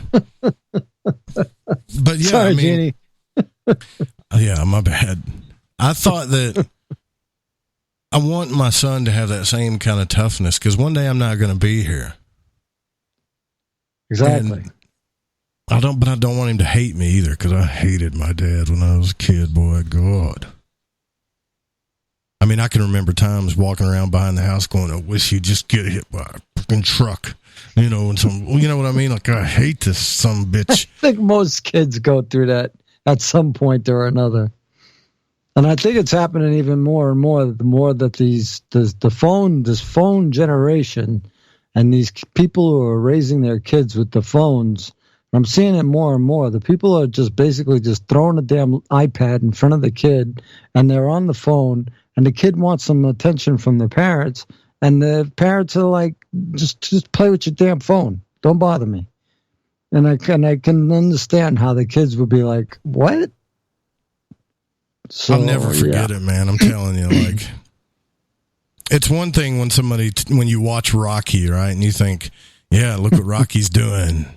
But when you actually do it, and I don't care what anybody says, I felt like you have no idea what I went through the first 2 weeks unless you're a person that's put yourself through physical hell. Your mind tells your body that you need to stop. Yeah. Like your mind will convince you that you're dying, but you're not dying. You can go much further. And it's like just to get normal, and I would say normal athletic ability. Well, I was actually above normal athletic ability, I would say. I wasn't as good as some people, but I went from 0 to one of the best on the team. But that's what it took, and it changed how I felt about myself. It changed my social life. And we don't realize that we put ourselves in these bad situations, whether it's depression, addiction, or financial situations or whatever, and then we wonder why we can't get out. And I'll never forget that day that my dad taught me, like, you can get out. You really can get out of this. You're just going to have to figure out how to do more or put more into it than what everybody else is. You can't compare yourself to everybody else, to your culture that's around you. Right. And they laughed at me too, Dan. Like the first week, the bus would stop at Cane Creek and pick up the football players. Mm-hmm. And these kids, right? And if some of you went to school with, I know you're listening to me, you know all about this story. These kids, they would ride by me and they would throw their hot dog and corn dog sticks at me and laugh at me. Look at Ruby's riding his bike. Right? And 2 months after that, I'll never forget this too. I think it was because I did it again the next year because I got such good results. I voluntarily did it the next summer on my own.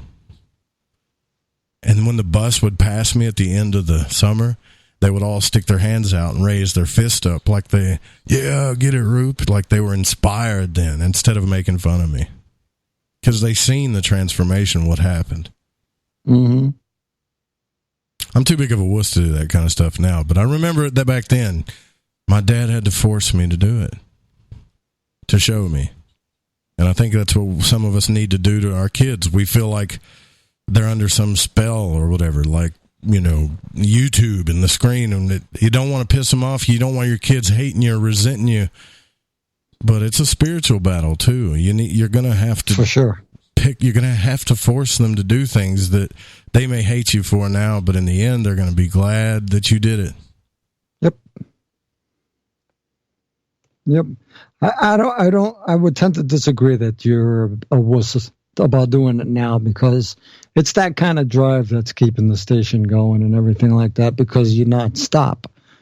I could see if you were like putting in, just whatever hours you can here and there, and maybe showing up because you wanted to or whatever, and you didn't feel like it. Well, whatever. It's a different story, but you're there all the time. You're actually putting in the footwork that's required.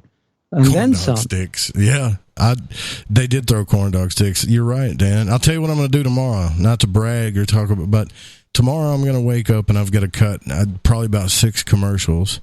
First, I got to make sure my kid gets to school. Then I got to cut about 6 commercials if I get any sleep.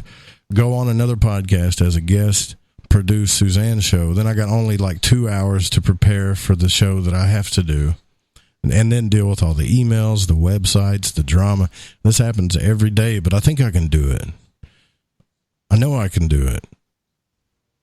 I don't know too many people out there that are doing a nightly show and running a network at the same time, technically, socially, and doing what I just don't. And I think it's what my dad instilled in me. And I'm only 36. Like some of you that are listening, you got to realize that, I might be a B-level show, but maybe one day in the future, if I put in enough work and I find my voice, because right now I don't assume that you love this show. I don't assume that you're going to take 2 or 3 hours out of your time, or even 5 minutes of your time to listen to me because I'm so special. But you are going to be damn surprised by how many people actually believe that about themselves. I talk to them every day. I want to do a podcast. I want to do a show. And they want to be the next star. And some of them actually have that kind of talent. Not me, but I'm trying to get there. But they think that they're the next Art Bell or whatever, just automatically, because they are who they are. And then they put the work in and they don't get any audience, and they wonder why they're not special. Well, look here. I'll tell you why. I didn't have a mother to tell me I was super special. I had just the opposite. And I think the world kicks your ass to let you know that, yeah, you're special, but not really. And then sometimes you have to make things special for yourself. You know what I mean, Dan? Like, some people are born natural talent. Look at Jimmy Church. Look at Art Bell. Those guys were born with... I don't know about Art Bell. I've heard some of his old radio shows. But are other radio hosts willing to study the craft of radio? Or do they just assume that they know everything about it and everybody's going to listen to them? Well, that's just the thing. That's just the thing. When I started Spiritual Warrior Today Radio, it was I had a lot of homework to do because I knew nothing about this stuff. Absolutely nothing. I'll tell you who's really kicking ass right now, who started out in radio, probably that just didn't get noticed when they should have, but that's Clyde Lewis. Clyde Lewis is killing it right now, but he's put in years to get where he's at. Most people do.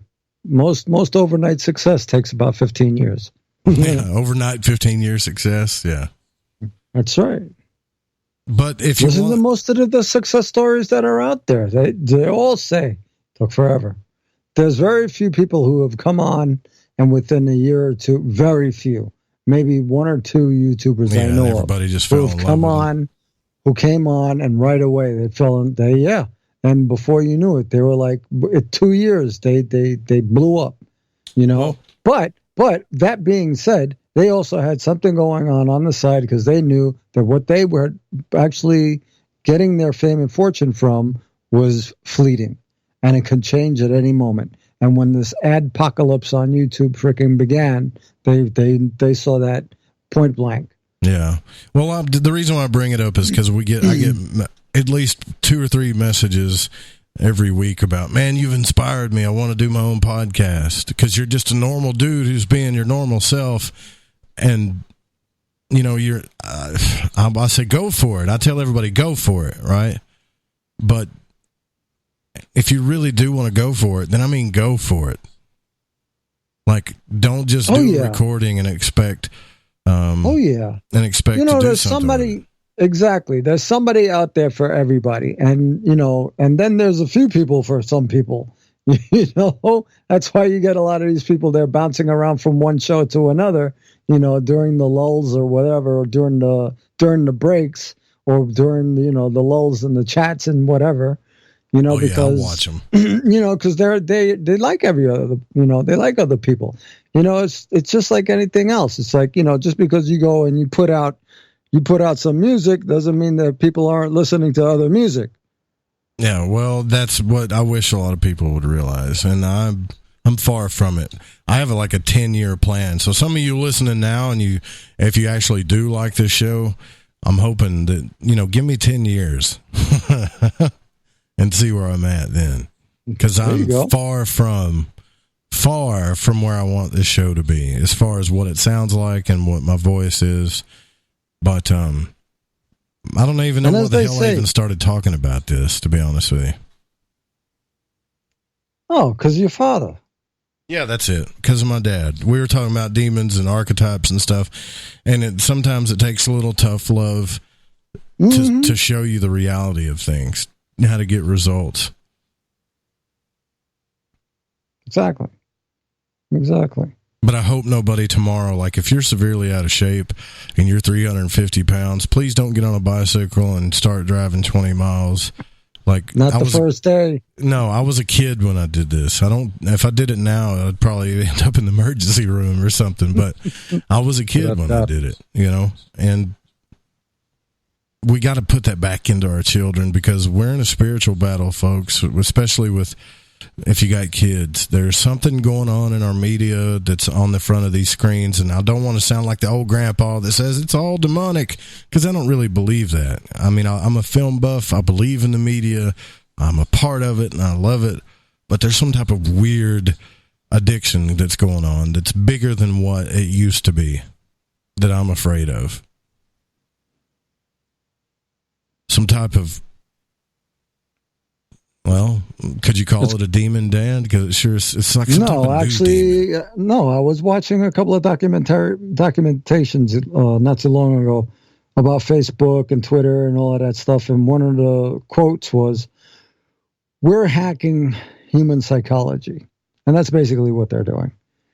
They're hacking human psychology, and they're basically getting you into a dopamine feedback loop. So, you know, you come in, you get involved in the chat, people freaking respond to you. You like that. You know what I mean? So you come back for more. I love you guys in chat, though, to be honest with you. We got great people in the chat. The chat is like the coolest people are in chat. But the chat, I'm going to be honest with you guys, please don't get mad at me, but you represent about 3 to 5% of the actual listeners that listen to the show. Actually, it's like less than 0.5. It's pretty small. And if I could get away from Spreaker, I would, but I'm so afraid I'll lose you guys, and I don't want to lose you guys because you guys keep me. We don't want to lose you. I love show interaction. I mean, nothing against you that's just listening and that's all you do. And you send me a message every now and then. That's cool too. But I love constant interaction because I don't like talking into the ether. You know what I mean? Yeah, very well. But I did create the Discord chat room because eventually we're going to get away from Spreaker. I got to tell you, because I don't. What did you think of my thought? I know we gotta leave soon, but what did you think of my thought of of doing that, where the text subjects should be one of each show? What are you talking about? As you see in the Discord, the text is, you know, you have the hall, you have movies, you have the experiences and stuff like that. And I was like, well, why don't you just have it for? I explained that to you already. No, you didn't. Yes, I did. The reason why those people that have colored up. Here's how Discord works, okay? If you guys ain't figured it out yet. Discord is a chat room of permissions. I'm a neophyte. So when I give you a permission in the chat room and you see that little green color on your name, guess what that means? Potato. That means you can create your own chat room so Joe don't have to do it for you. So if the host wants to create their own chat room on this network, all they got to do is hit create room, give it the title, and go. Jesus. But you're the creator. No. All these hosts can take care. They can do stuff for themselves every now and then. What you're saying that? But you're the fringe. No, I'm not the fringe. The fringe is the fringe. You are the fringed. And see, I just talked about the bicycle thing, and here we go again. I got a hold here. I'll create the chat room for you. Don't worry. I'll put the little hashtag in front of it for you. I know it's real hard. I'll even market it for you, too, because it's so hard. Jesus. So anyone in there can create a room? Not anyone. That's what I'm saying. Only the host, the people. Let me say this again. Only the people that are colored up that have those permissions, and all of those are hosts. So we have to bother them? No, they can do it for themselves if they're smart. I'm not going to do these things for them. We got to get out of here, though.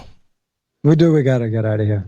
Good night, folks. I can't do everything for everybody. Sorry, I'm not going to do it. You are God. What is that damn? That's a TV show, isn't it? Not going to do it. We got to go. We got to go. I can do whatever the hell I want. Oh, okay. We do got to go. Welcome to part. No, we're not doing it. We're getting out of here. Ryan's up next, guys. I love you. See you guys tomorrow night with Nancy Red Star. Good night. I didn't even get to do the, you know what, who cares? You didn't.